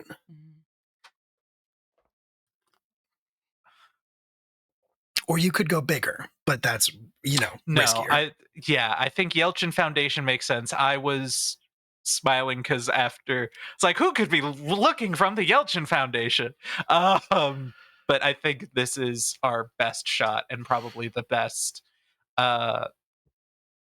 what we're trying to do and what will set us up for success. Okay. Very cool. Yeah. I gotta stop saying backdoor, but I can't stop saying backdoor. Get us into Ada's backdoor. Okay, well, feels like you kind of steered into the curve there, but I steered into the backdoor. Smooth sailing.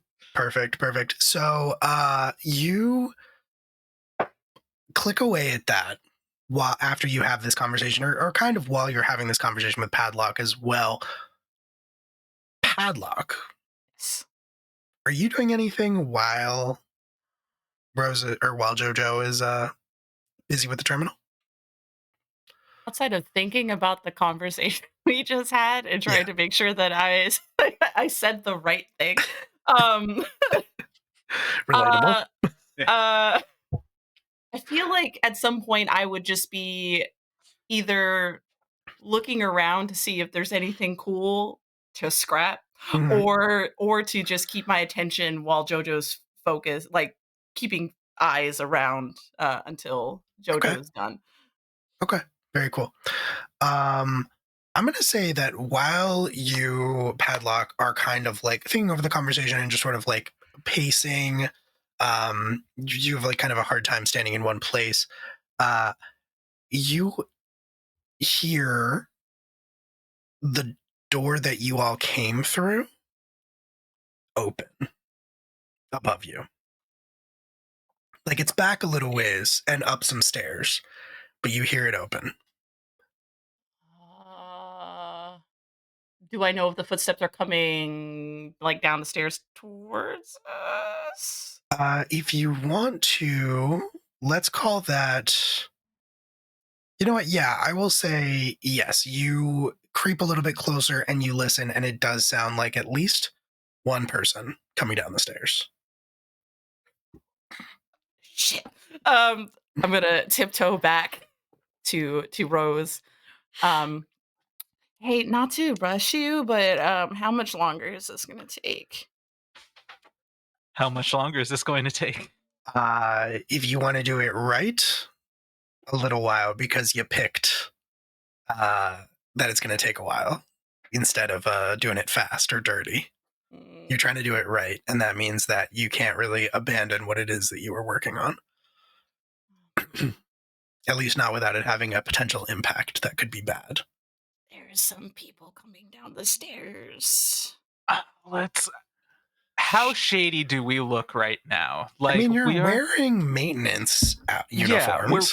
we're not like we're at the terminal. We're not like there's not wires and shit everywhere. Like we look pretty official, right? Yeah. Why don't you roll to get a read? Why don't you make a gut roll for me? One of you. One of you. Could be Padlock.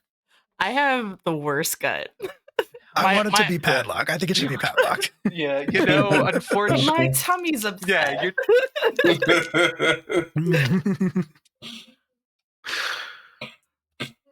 Cool. I got an 11, but with a -1 makes it a 10. I mean, Still a 10's a 10. Still a 10, bro. 10's a 10. You get to ask. Keep a good boy down. You get to ask 2 questions.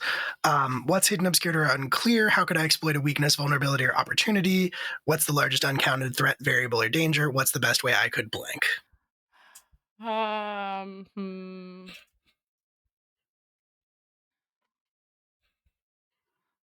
What is a weakness that we can exploit in this situation? How do we become none the wiser where they don't trigger they don't get mad at us for being down here? Yeah. You are. Yeah. The reality of the situation that I think you find yourself faced with is that you are 2 maintenance people down here doing like unregistered work, unregistered maintenance, unregistered access to this terminal that has access, that like you're accessing all of the ADAs. That is an inherently suspicious thing to be doing down in the data tunnels. So probably the best thing that you could do in this situation is convince this other person that there's a different reason why you're down here in the tunnels. Let's see. What's the best way I could do that? 2 technicians down in the tunnel doing suspicious things is suspicious. 2 technicians that have snuck down into the tunnels to have some alone time, significantly less suspicious. Not great, but significantly less suspicious. Okay. Is whatever you're doing like loading? Or can we like turn away from the screen here? They're like, do you trust me? I mean, yeah, it's just holding up. I just have to make, as long as I got some sort of eye on it, I'm sure it could be. Yeah, of course I trust you. What do you mean? In the most awkwardest of ways. Yeah. I think Padlock's gonna grab Jojo by like the shoulders and look at them and then kiss them. Incredible. Absolutely incredible. I've watched a lot of movies, and this is what happens in heists. So, So true. It's true. So true, bestie. Number one tropes. Yeah. And I'm gonna, yeah. Yeah. Joe's immediately shocked. Shocked for a different reason, because this is not the first time that surprise kisses happened before. And then there's just more shock of worry. But then it's like, fuck it. And then leans into it. Incredible. You have this moment, and a few minutes later, not minutes, a few moments later, you hear a voice that says, excuse me. Oh, I'm sorry. I'm sorry. Goodness, Nick. What happens in Nectaris stays in Nectaris, I guess. You look over and you see another individual in a maintenance uniform, but it could be. She could easily, given strong sort of like mom vibes, you'd put her somewhere in maybe the mid 50s to mid to late 50s. Just the sort of iron gray hair that looks like it maybe was dyed. It's definitely growing out at this point. Wearing the same jumpsuit, but it has a different coloring on the coverall pockets, which you're not really familiar with the maintenance hierarchy on Tranquility, but you would assume is some indication of rank. And but she looks mostly surprised more than anything else as she stumbles upon you, and says, sorry, I don't think this probably isn't the best place for that, do you think? Oh, no. Now that I think about it out loud, no. This was probably not the best idea. Sorry. Yeah, it's sometimes you don't know what goes on in our heads and hormones. One of you, either one, roll face. Unfortunately, the worst of the group to do face. Yep. I guess since this is my plot, I will roll the face. Come on, no whammies. I have a 9. A 9 is good. A 9 is good. They will buy it, but they need one more thing first.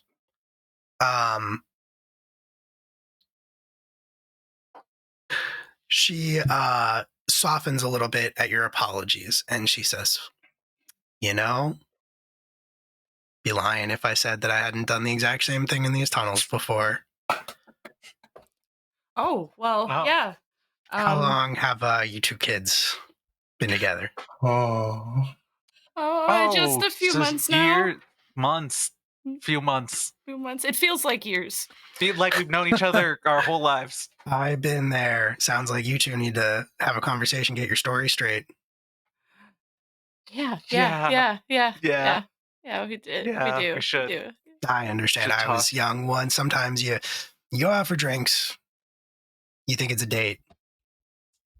Find out later that it wasn't. I get it.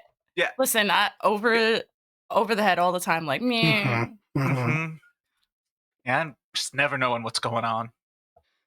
Well, I'm real happy for the two of you.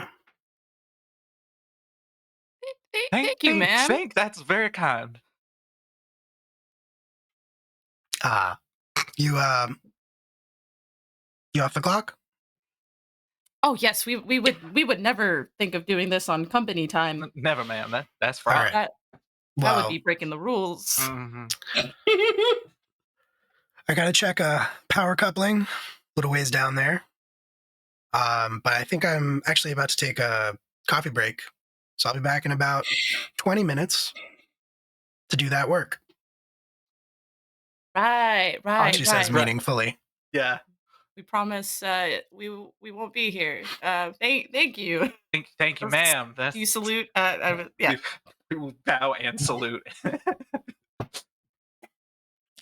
She starts to walk away, and then she stops and looks back at the two of you with like a little smile on her face, and just like shakes her head, and then goes back up the stairs. You hear her footsteps. Oh my god, I'm so sorry. Retreating. Oh my god, I'm so sorry. I panicked. Yeah. I didn't know what the right thing to do, and I feel like I was taking a book out of Cassidy. Cassidy does that all the time. Just Grabs their shirt cuff, quickly does another peck on the lips, and then puts it down and goes, "You didn't try and kill me this time, so that's a lot better than our first." Fair. Okay, how much more time do you think we're gonna get out of here before 20 minutes? Because I do not want to see her. Yeah, no, no way in hell we're seeing her. You only need a couple more minutes. The access code that you're making for yourself finishes processing, and you've got that key for whenever you need it, and you can make your way up out of the surface tunnels. Get the fuck out of Dodge. Yeah, get out of here. Cool. So is that when they get the, what do we got? Yes, yeah, I think so. I mean, you get up out of there, and I think you get that message. You look across the street, and you see Cassidy hanging at the cafe. I got hands in pockets doing this like weird walk over to Cassidy. Did you lose the uniforms? No. Yes. No. Do we have? Because I assume they're just jumpsuits, so we assume Clothes we under, have things. Yeah. You definitely okay. You're not naked underneath. Yeah. If that's the case, then yes. Yeah, I think we dump the outfits and then stroll past and just nods and says, "I think we got everything we need." Definitely got what we needed. Yeah.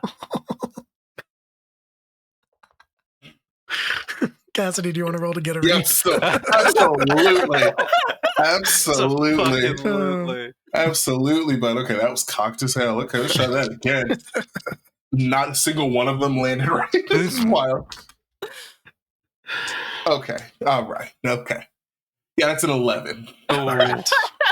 Perfect. Cool. Yeah, you hold 2, but I don't think you need to ask any questions. No. Yeah, not only did these two talk, they smooched. You see like there's a smudge of there's a smudge of Padlock's engine grease on JoJo's cheek. Yeah. Hey JoJo. Huh? Lean in real quick for me. What up, Cap? It just wipes. It just does. Hey, you're getting rid of some of my signature grease. That's your signature. What am I, a cat? Your signature grease. Mm-hmm. Uh-huh. Do we have to stay here this whole time? No, we can go. Oh. You can tell me everything that happened. Also, apparently, I missed a message from Dickie. Where is he? Oh, shit. Get a family reunion. Fuck that. Was it a funeral? Because isn't he dead? He to dead? His family? Seems not. Do we know where he is now? That's a good question. Dickie, would you have sent a follow-up either once you were on the way back or once you got back to Alexi's? Yeah, I think once I'm back at Alexi's, I would send Cassidy an update that's mostly just like safe on my way. Cassidy, I think receiving that message is what clues you into the one you'd missed originally also. So you both find out in the exact same moment that Dickie went to have that family reunion and then is also home safe from that family reunion, waiting for you at Alexi's house. And we can head back to the house. All right. It's a short distance. So you make it back and you walk in through the door. Alexi is descending the stairs with a glass in hand, some sort of a clear liquid inside of it. And he pauses and crosses his arms and says,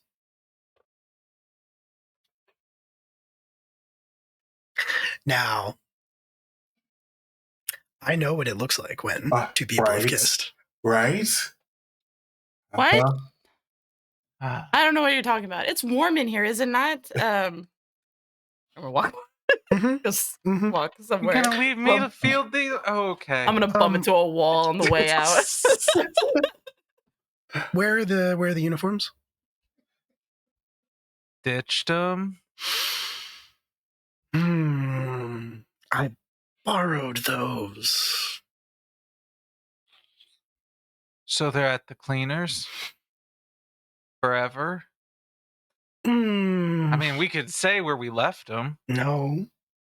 Clovis will be upset with me, but he'll get over it. Clovis clothed this. I mean, I'm sorry.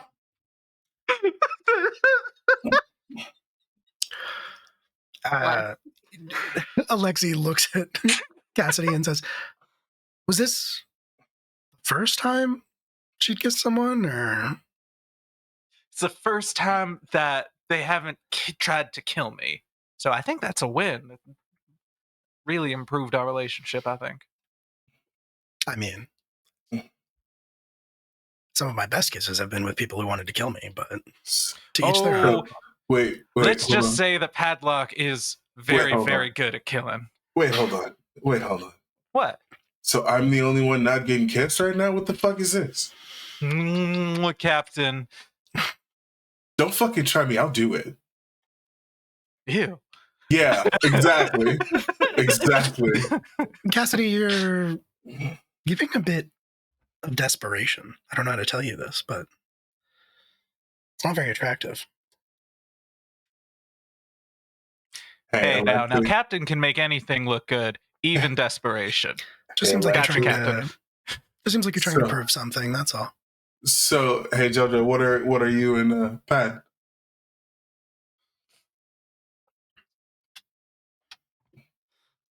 Crossed wires. Star-crossed wires. Star-crossed wires is very good. Star-crossed wires is very good. That's the ship name now. Yeah, right. We're fixing things. We're fixing things together. Spend some time. Good. Keep doing that. About damn time. Yeah. Okay. Is Dickie here? Oh, yes, but he doesn't seem good. Yeah, well, he had a run-in with dear mama, I imagine. He walked in, he didn't say much. Neither did the tall, scary, hot lady. It's probably for the best. Dickie? Dixter? Head slowly appears out of a wall or around a corner. Hey, bud. Captain, we need to talk. You don't say. How bad is it? You hesitated. All right.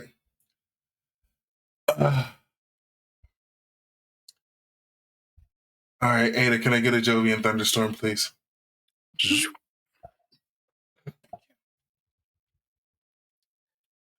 All right.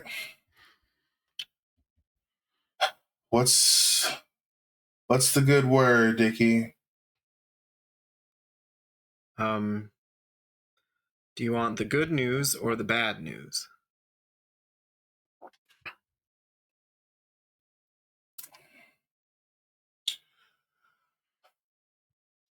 Something tells me the good news isn't even that good the news. Yeah, okay. Good news first. So the good news is that my mother won't be interfering with any of our activities while we're here. What a lovely day! Hey, thank you for the raid, Cataclysm. Hey, Raider County also, let's go! Yeah, let's go. What's up? Hey. Welcome on in. We're having a meeting about things that have happened. Okay. She won't be interfering if... And she won't be bothering us once we leave. No more There's a men if. trying to kill me or the rest of us. What's the if, Dickie?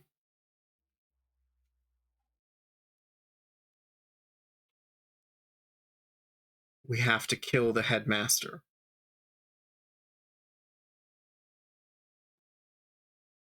I beg your finest fucking pardon? The headmaster has to die.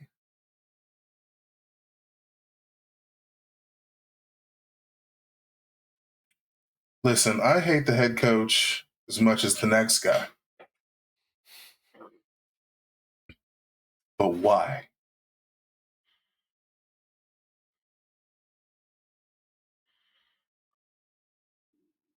She didn't give a reason, and I wasn't going to get one out of her.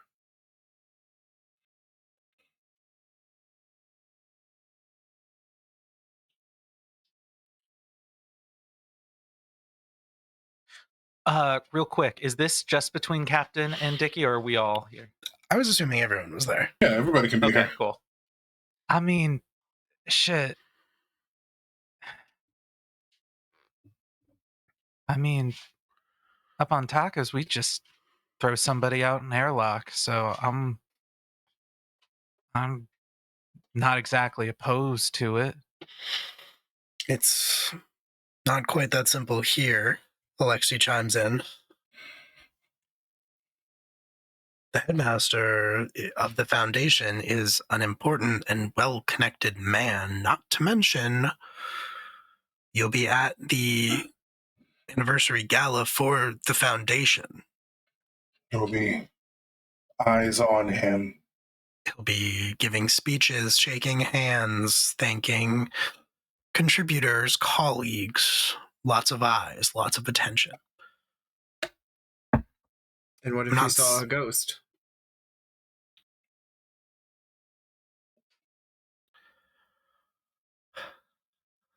Or two?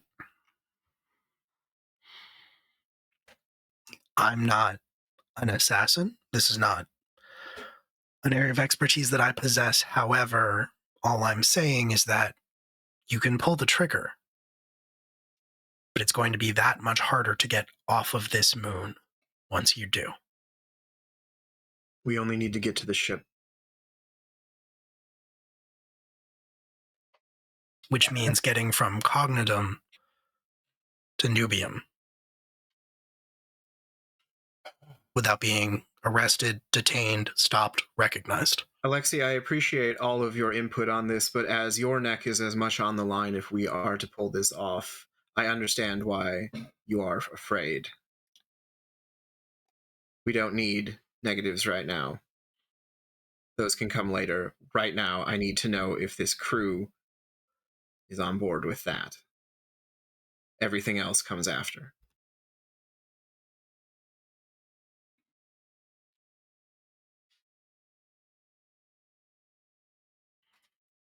So what if we don't say we're going to kill this guy? We become number one most wanted. Yes, then my mother knows that we're here, knows that I disobeyed her, and I'm sure we won't walk out of the Foundation. And even if we do, were wanted.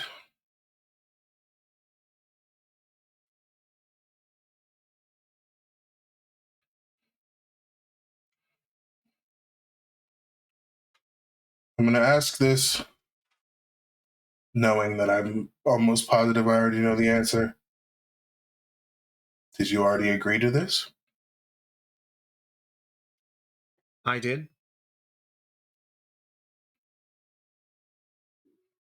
Seems like the only thing that would allow me to walk away from her. Mother doesn't really give choices.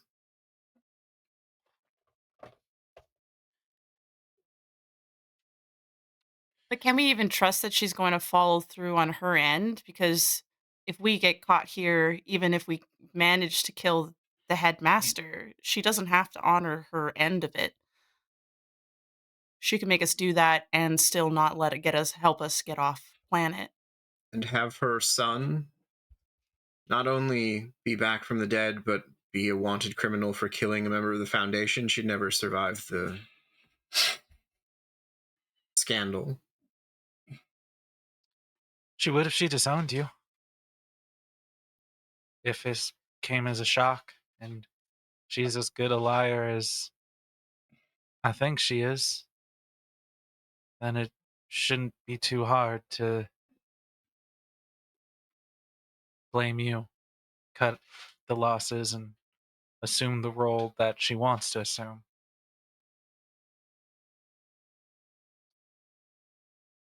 She promised.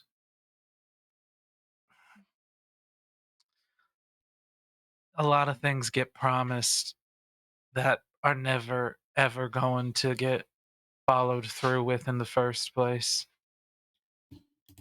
There were a lot of people in Taka 4 who were promised safety and security.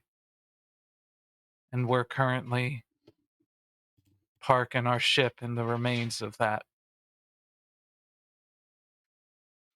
I'm not saying I don't want to kill this sumbitch. And I'm not saying we don't have to follow through, but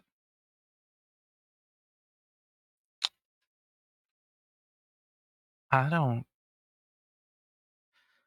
haven't been given reason to trust your mother, and we've already got our mission. We're going to be wanted no matter what.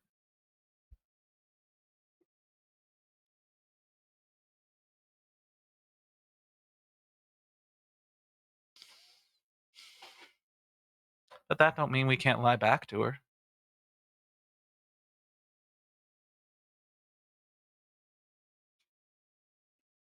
We can always say we'll kill him, but then we just leave. Oh, we've already said that we would, but perhaps there's a way to fake his death?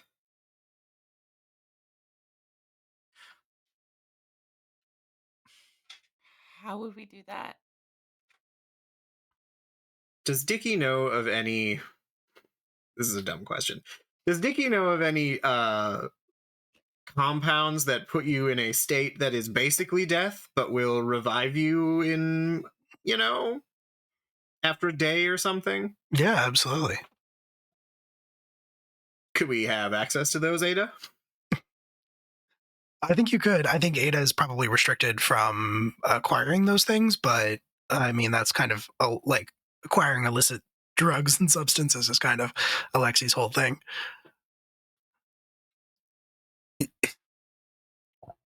Theoretically, yes, of course, but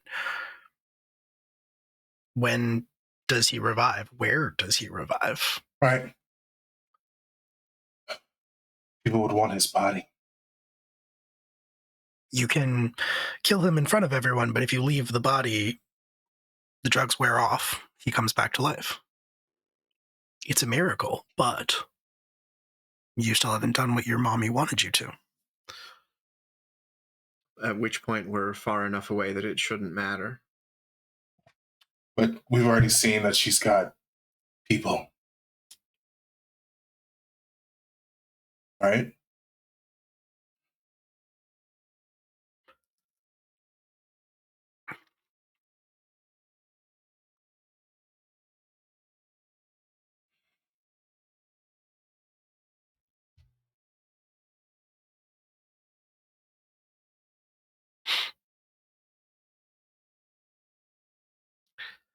Does anyone know why we were targeted all those years ago? Because we were so damn pretty.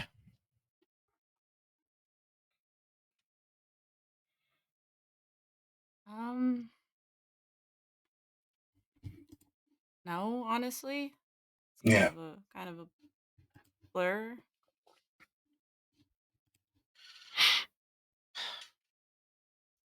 We were different. And despite what Dickie might think, would say no. All of us have obvious reasons, but even Dickie stopped everything to try and help someone like me. Guy's ass chewed out for it.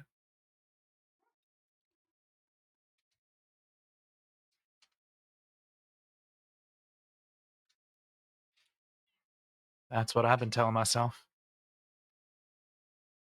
It's possible. But the detective asked me, recognized me, us, from all those years ago. I'm sorry, what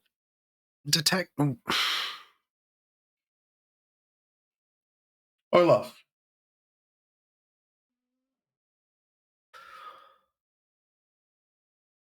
And this person would be a peacekeeper inspector?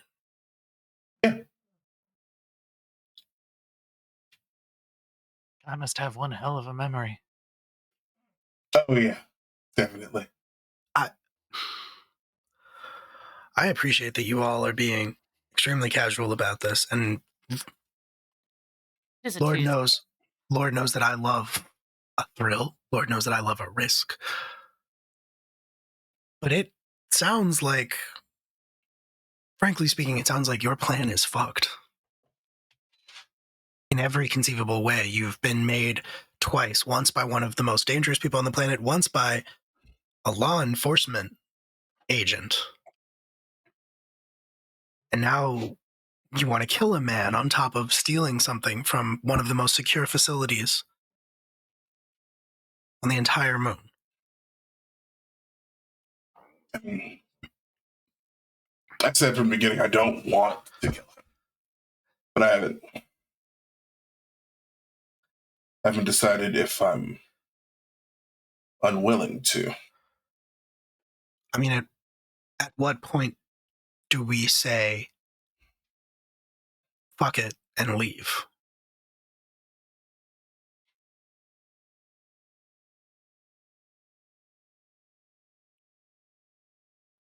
Because if not now, when? When the job is done. Right. No. And that's very admirable.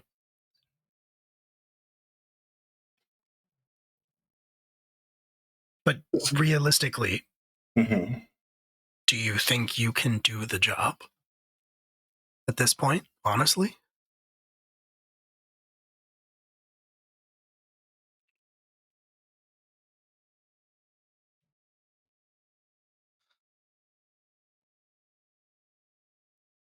How's the coding looking?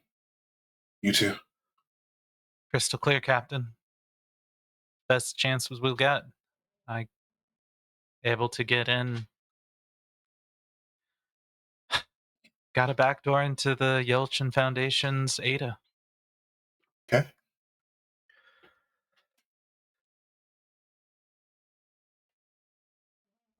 At that moment, another voice speaks up and says, and I, as Becker walks down the stairs, have a plan. Do you now? For which part? The getaway. I told Richard that I would take care of your old teacher. But the getaway, that's the piece that's where it all falls apart. Because there's no way you get from Cognitum to Nubium and then off of the planet after you kill the headmaster of the Elgin Foundation. Right. After I kill the headmaster of the Elgin Foundation. Huh? Who else is going to do it, Cassidy?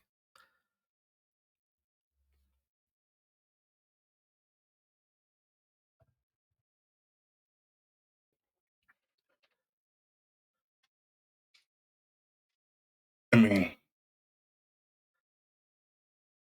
he brought it to us, so.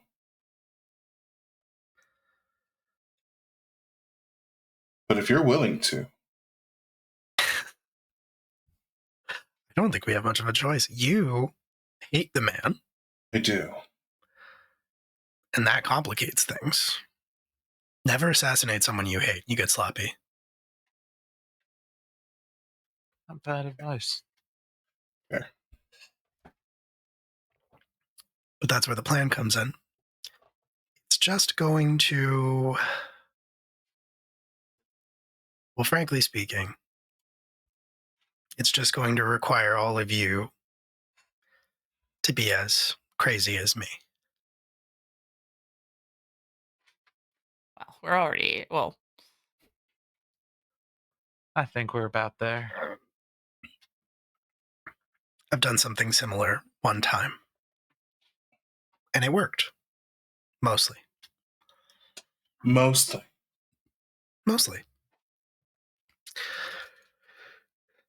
If we were on a planet, this would be a problem. Because there's atmosphere. We're not. We're on a moon.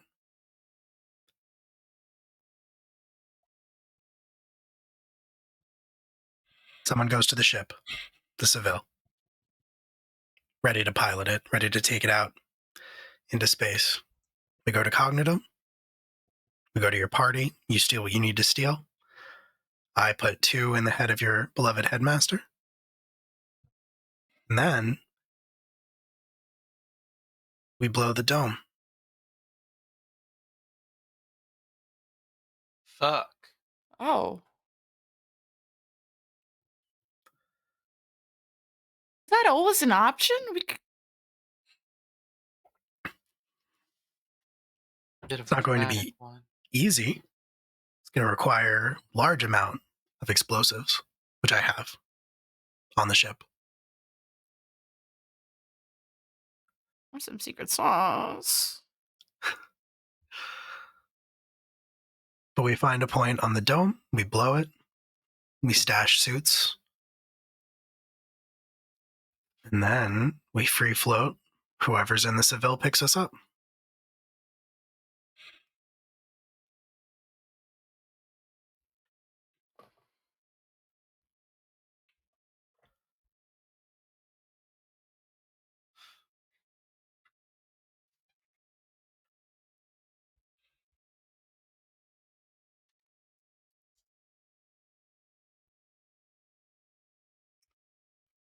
Ooh. How many people are we thinking are at this party?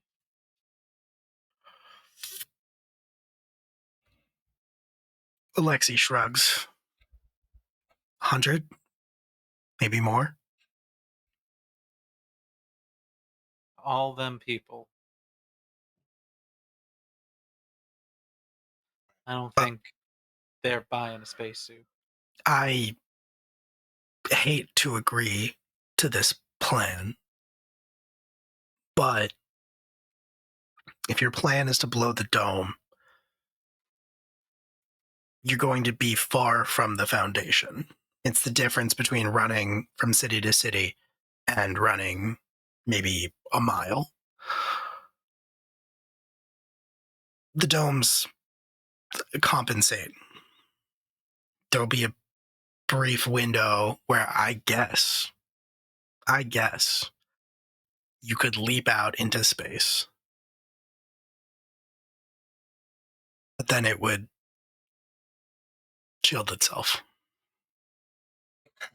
Suction the gap. So we'd have a brief window.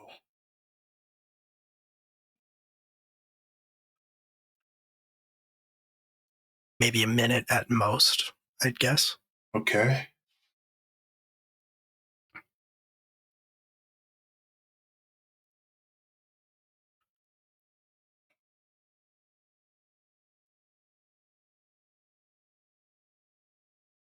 Okay. Well, this is doable. You are correct. It is insane. I never said otherwise.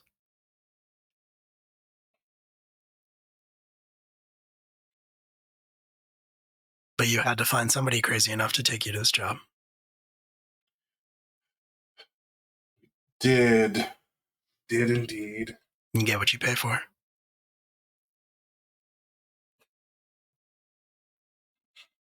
Okay. All right. So we get in. We get Eleanor.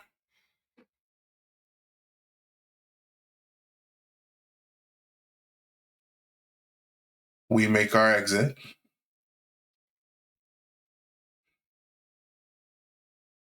The school captain meets his maker. And during our escape, we blow the dome. Okay. So I should probably go to the ship. I'll have to get the supplies if we're going to set the charges ahead of time. But someone will have to stay with the ship to pick us up when it's all over. Okay.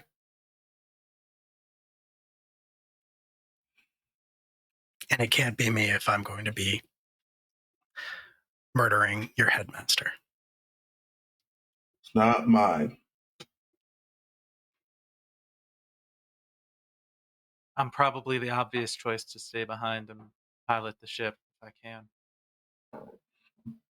But you and Padlock have you guys have the code to get in. That is true. I need one person to fly the ship.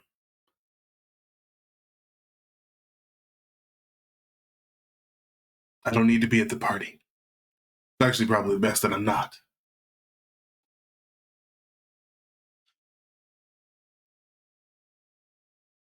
You know, that is probably fair.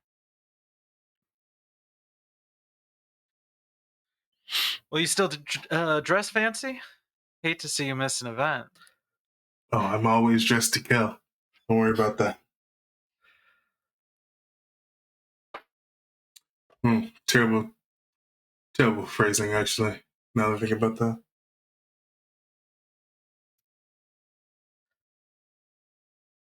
So, sounds like Alexi through gritted teeth says, so then it sounds like the plan is largely unchanged. Jojo and Padlock get the AI, the package. I'm not sure what criminal language you would normally use for this. Meanwhile, Dickie and Beck attend the party with myself.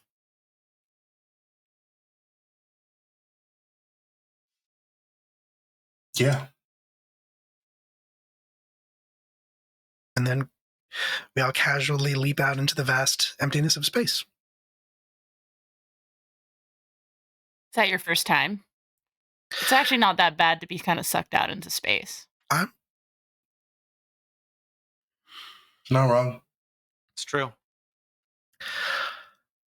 Well, I've always said, I'll do anything 5 times. Okay. You got to make sure. Can never be too careful, I suppose. You might hate something the first time, but love it on the 5th.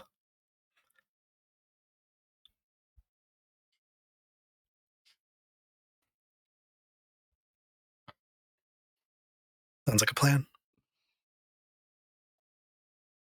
Okay. Suppose I should get to the ship at some point. Well, you got what, one more day? Alexei would speak up at that point and say, Cassidy, can I have a word with you before? Sure. In the other room. Sure. And we'll walk over and lead you out of the room and into another one and close the door behind. Turn to you. I didn't sign up to help you murder someone. And you don't have to. I do. At this point, actually. I mean, we could schedule a breakup, a falling out, plausible deniability. You've been seen in my home, my family's home, and frankly, fuck them, but the Peacekeeper Inspector spoke to me and you here in the doorway. There's no world in which you do this.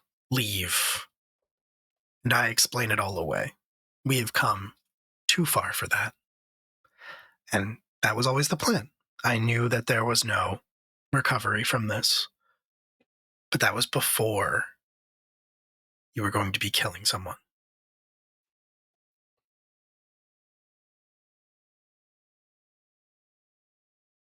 I understand. I'm sorry we've put you in this situation. It also was not my intention.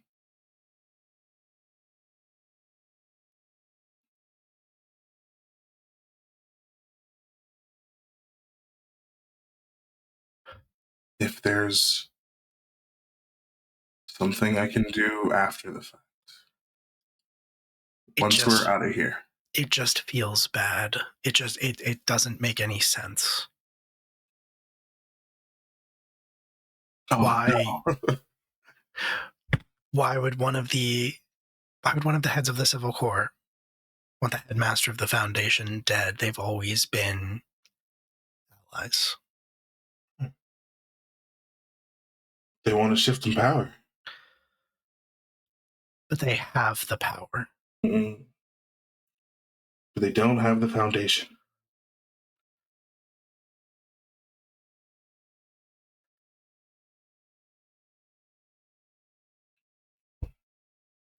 It just doesn't feel right.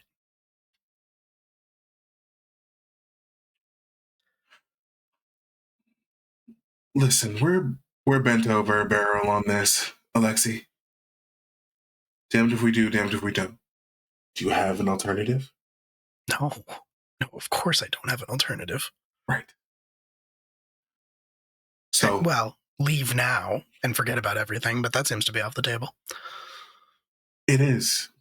Because we wouldn't be leaving alone. We'd have his mother on our backs.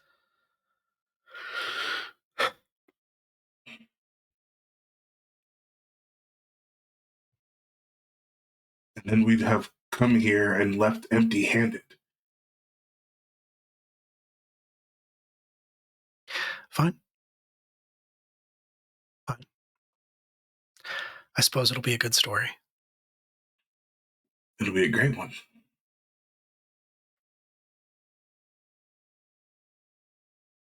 You just have to make sure we survive it.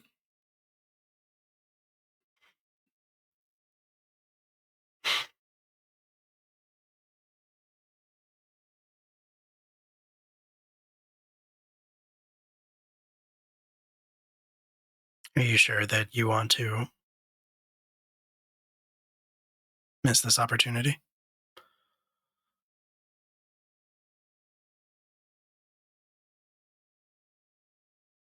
I'm the best pilot we have. I remember the way that you used to talk about him. The things that he did to you, the things that he put you through. How much you hated him.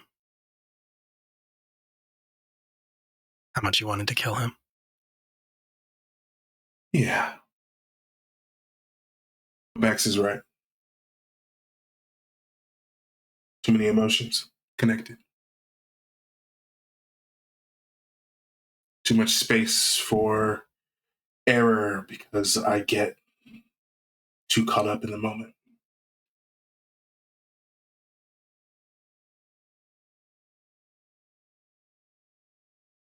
All right. Doesn't need to be me as long as it gets done.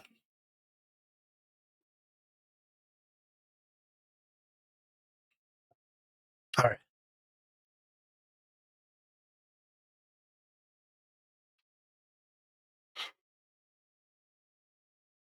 Thank you.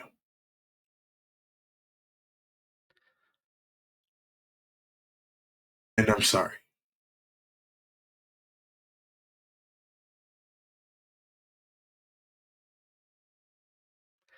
It'll be a good story. Yeah.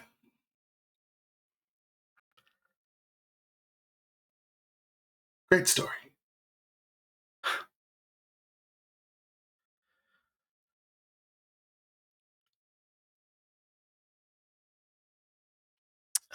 Back in the room,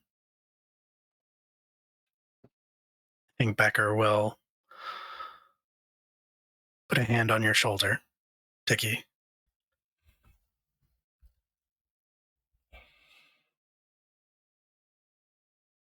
You stopped talking.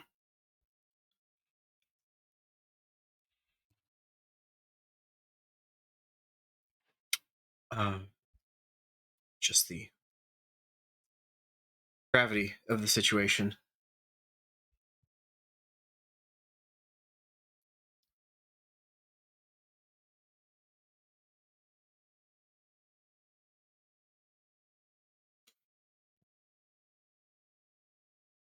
I don't know why she's doing this. I don't know what the angle is.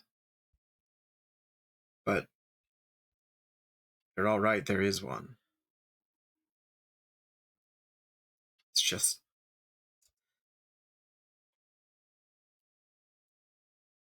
if I weren't here, they wouldn't be in this mess. Just go and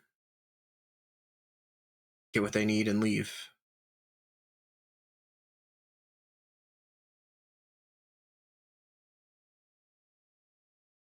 It'd be much easier if I wasn't here.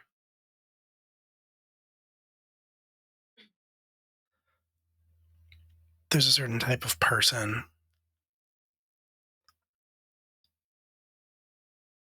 that pays to have another human being killed. And I've been doing this for a very long time. And believe me when I say that it does not take much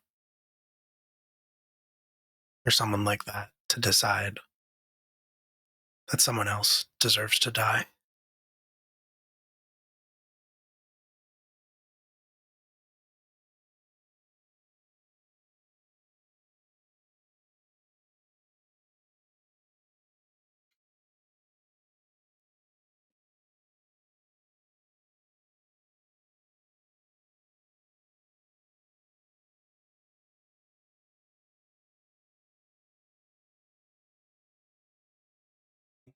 I don't think Dickie has a response.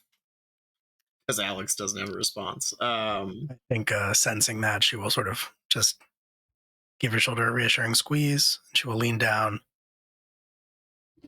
kiss you on the forehead. She will say, "Your captain paid me to get you here.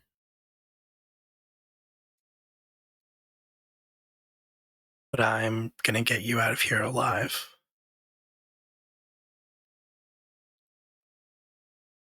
Because I care about you."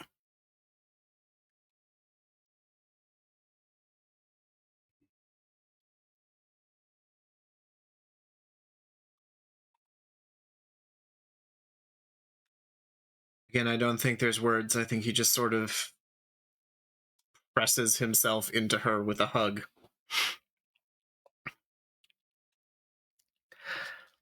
I think that's probably where we're going to end this episode of Nephilim Tenebris.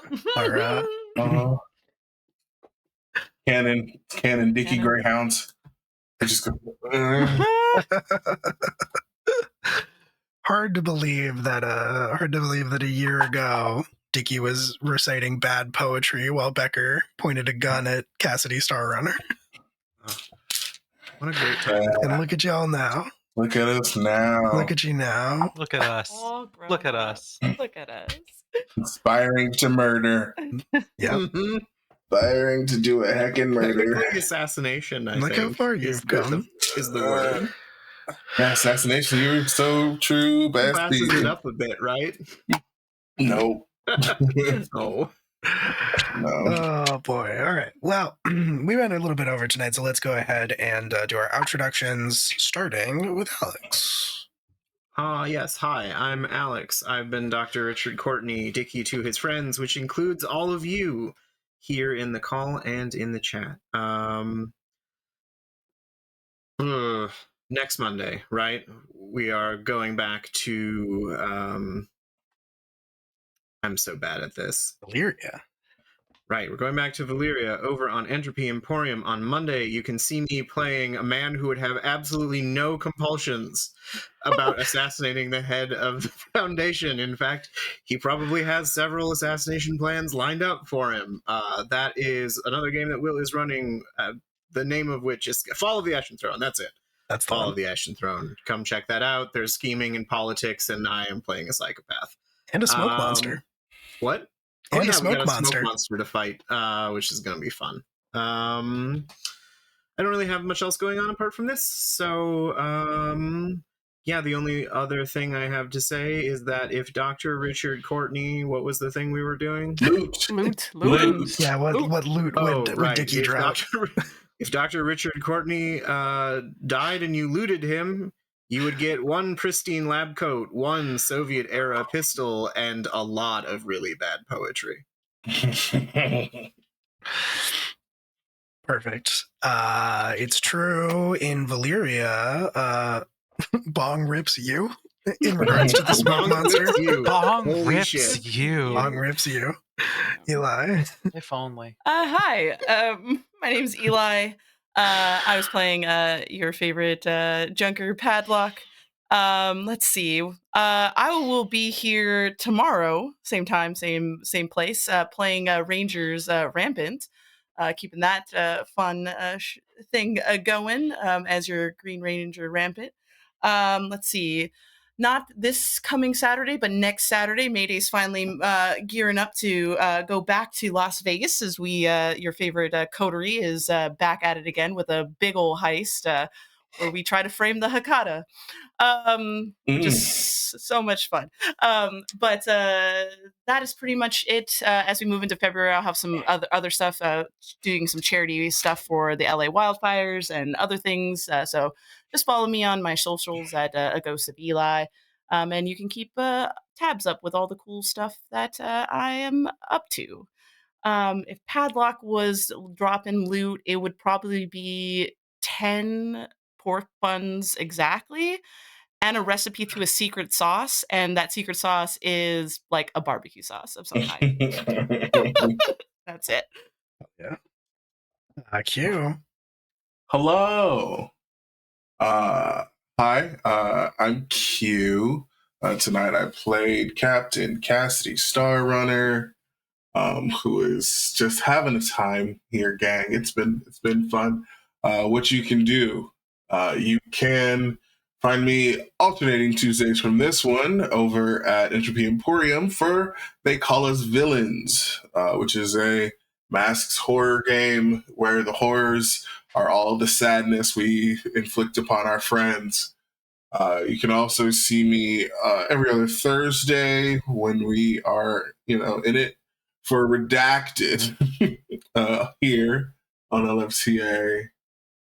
Class reunion, which we will be getting back to. We'll be getting back to that. And then there's other stuff. It's almost February. We got a couple more days for February, which means Black History Month. So you will probably see my ass kind of all over the place. No yearly game. We're not doing it this year because I simply do not have the spoons. But you will see me doing stuff next year. Oh no, we lost a Will. Oh. There we go. Now he's back. Hi there. See well at all. Oh no! If Cassidy was loot, am I here? Yes. If Cassidy was loot, you get a cowboy hat, a bandana, and some glow sticks, and probably 2 shots of vodka, but like the Sara Lee shots of vodka. Shots of Exactly. vodka? Exactly. Glug glug glug glug glug glug. Barely. I didn't even know she had a name. Yeah. Yeah. Just like the bread, which is wild. That's it. That's all. All right, Rose. Howdy, y'all. I'm Rose. I was JoJo, playing the Greaser playbook. And if this is the only game that I'm currently streaming right now. Some things later on we'll be able to talk about, but for now, can only catch me here on LFTA. And if you were to take out JoJo and her loot was dropped, she would drop gears, some nuts and bolts, and of course a bunch of cigarettes, varying degrees of how used it was. Cloves. Yeah, a lot of clove butts. A lot of cloves. Not the file that you got from Ada. No, those are the nice cigarettes. Oh boy. Hello. Hi, my name is Will. I was your storyteller for this evening. I will also be back tomorrow night, not being the storyteller. I will be your Red Ranger Rampant, back here on Live from the Apocalypse for Rangers Rampant. And then I didn't have my calendar open. I was like, I know my schedule, and I sure don't. It's been a time. Thursday, I should be over at Entropy Emporium running God Complex, a Girl by Moonlight game about making the corpses of dead gods into mech suits and punching space kaiju with them. Sunday night, we should be back here recording some Academy H, our Masks Actual Play podcast.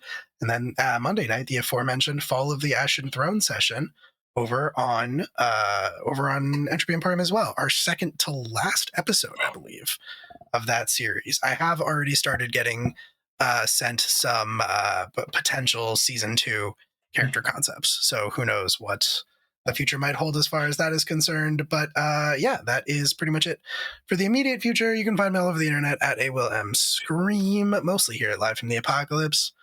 That's pretty much it. We're gonna disappear in just a second. There are social links in the chat if you want to follow us and you're not already, or you can join the Discord community. It's a great place full of great people. We'd love to have you be a part of it. You can hear first word about some upcoming stuff, which we do. We do have some cool stuff. There might have been a very cool session 0 last night for a very cool thing that's coming up that you definitely want to know about. Anyway, that is going to be it for us. We are going to disappear. So we're going to raid the homies at High Shelf Collective. That's it for us. Say goodnight, everybody. Good night, Bye, everybody. Bye, everybody. Good night, everybody. See you next time.